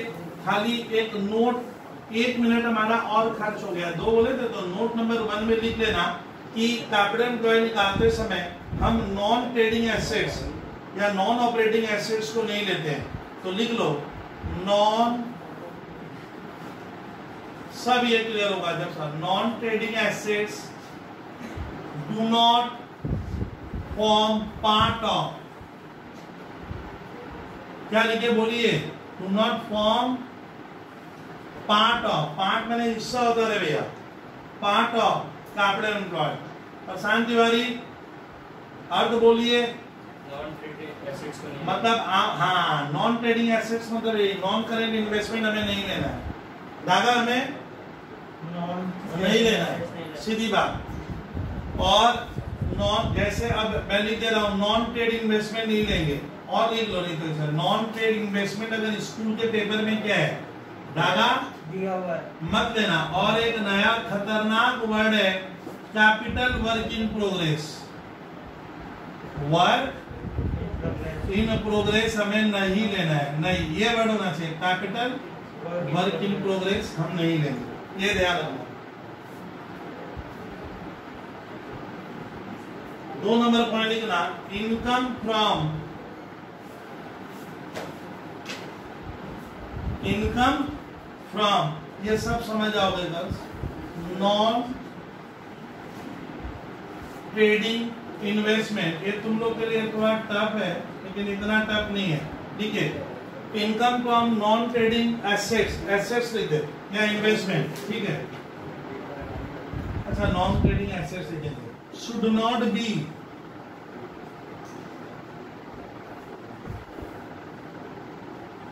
शुड नॉट बी मैंने नहीं लिया जाएगा, should not be considered, consider मैंने डाला हमें लेना नहीं है। वाइल कैलकुलेटिंग, वाइल मैंने निकालते वक्त, पढ़िए while, WHILE, while calculating net profit before interest and tax,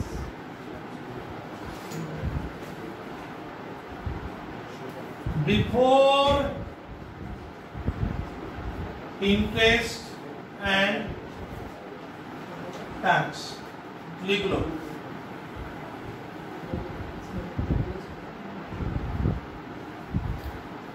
लिखो लिखो, वो काम का है, वो सब समझ जाओगे कि कौन सा फॉर्मूला लिखे डाला प्रॉफिटेबिलिटी में, रिटर्न ऑन कैपिटल एम्प्लॉयड या रिटर्न ऑन, बोलिए, इन्वेस्टमेंट।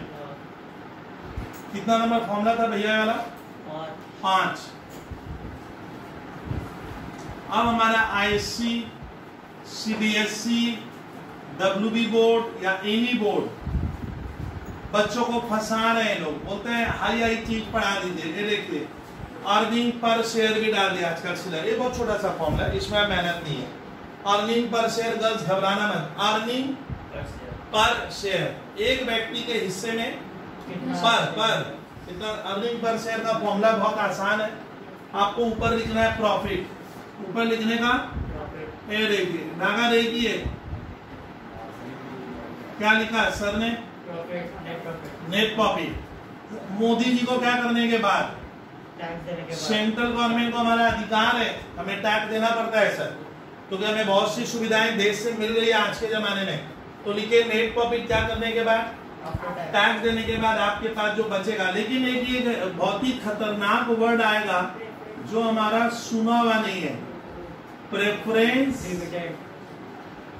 डिविडेंड पता। हाँ बहुत ही अगर तो अच्छा बोल रहे हैं आप, देख रहे हैं एन ओ का मतलब नंबर ऑफ, लेकिन यहाँ पे नंबर ऑफ में एक खतरनाक चीज है क्या, इक्विटी, इक्विटी शेयर।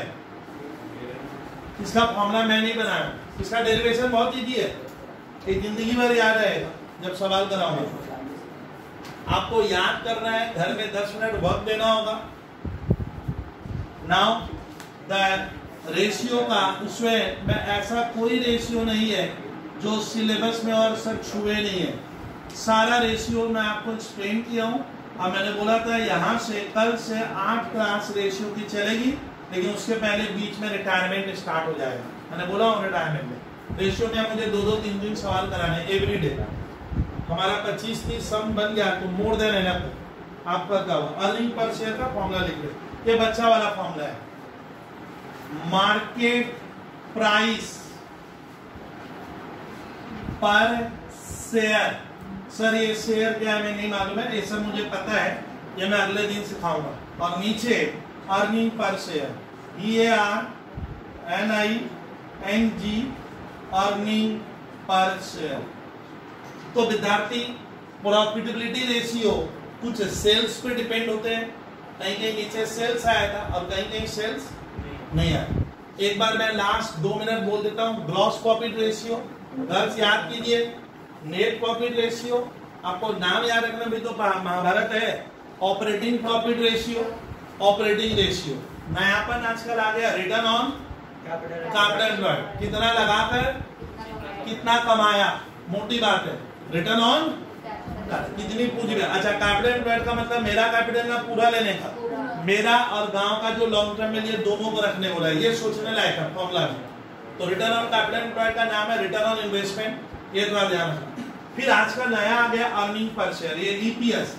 ईपीएस पे पूरा शेयर मार्केट चलता है मालूम है, अर्निंग पर शेयर, इसको मैं समझाऊंगा, बट फॉर्मूला याद रखिएगा, मुनाफा और एक वर्ड है प्रेफरेंस डिविडेंड, प्रेफरेंस डिविडेंड, ये चीज क्लियर करना, ये इससे बात देना पड़ता है। ये होता क्या है, इसकी कहानी क्या है, एक लंबा विषय छोड़ दीजिए और नंबर ऑफ शेयर से डिवाइड कर देते हैं। नंबर होता है, जैसे घर में हमारे 5 गो मेंबर है, किसी घर में 8 मेंबर है, किसी में क्या है, तो कंपनियों में भी मेंबर होते हैं और मेंबर को नंबर ऑफ शेयर से बोलते हैं, नंबर ऑफ इक्विटी शेयर, ये आ जाएगा अर्निंग पर शेयर। और एक फॉर्मूला है प्राइस अर्निंग रेशियो, ये पीई रेशियो के नाम से फेमस है, जिसको ईपीएस कहते हैं, भूल ही गया था, असली अच्छी बात ही तो नहीं बताया, बहुत फेमस है पूरे इंडिया में। आपको कोई भी पूछेगा अरे भैया ईपीएस पढ़ा, बस। तो कल हम लोग शुद्ध एकदम सवाल बनाएंगे, आज तक के लिए इतना ही है। ये फॉर्मूला देखिए, शेयर बाजार का जो मार्केट प्राइस होता है ऊपर लिखना पड़ता है, जब देख लो मार्केट प्राइस पर शेयर, जैसे आज रिलायंस का शेयर का दाम है 2200 रुपया आज के दिन, तो ये क्या है सर, मार्केट प्राइस। आज सोना 10 ग्राम करीब 52,000 रुपया हो गया, तो मार्केट का दाम क्या आज का 52,000 रुपया 10 ग्राम। चांदी करीब 63 से 64,000 रुपया 1 किलो, तो वही होता है क्या, मार्केट प्राइस। तो शेयर का ना रोज मार्केट प्राइस सुबह दिखाता है, शेयर मार्केट में बढ़ रहा है ना, क्या दोनों होता है, रोज बदल जाता है, इसलिए ना ये चीज रोज बदल सकती है, क्लियर कीजिएगा। हम लोग तो ईयर के एंड का लेते हैं, तो मार्केट प्राइस शेयर का, ये शेयर बाजार से मिलेगा, कहाँ से मिल जाएगा, या हम सवाल में निकाल लेंगे, ये दे देता है। और नीचे ये वाला जो चीज था ना अर्निंग पर शेयर, पसंद ध्यान दीजिए, ये नीचे ले हो गया, इसको पी रेशियो कहेंगे।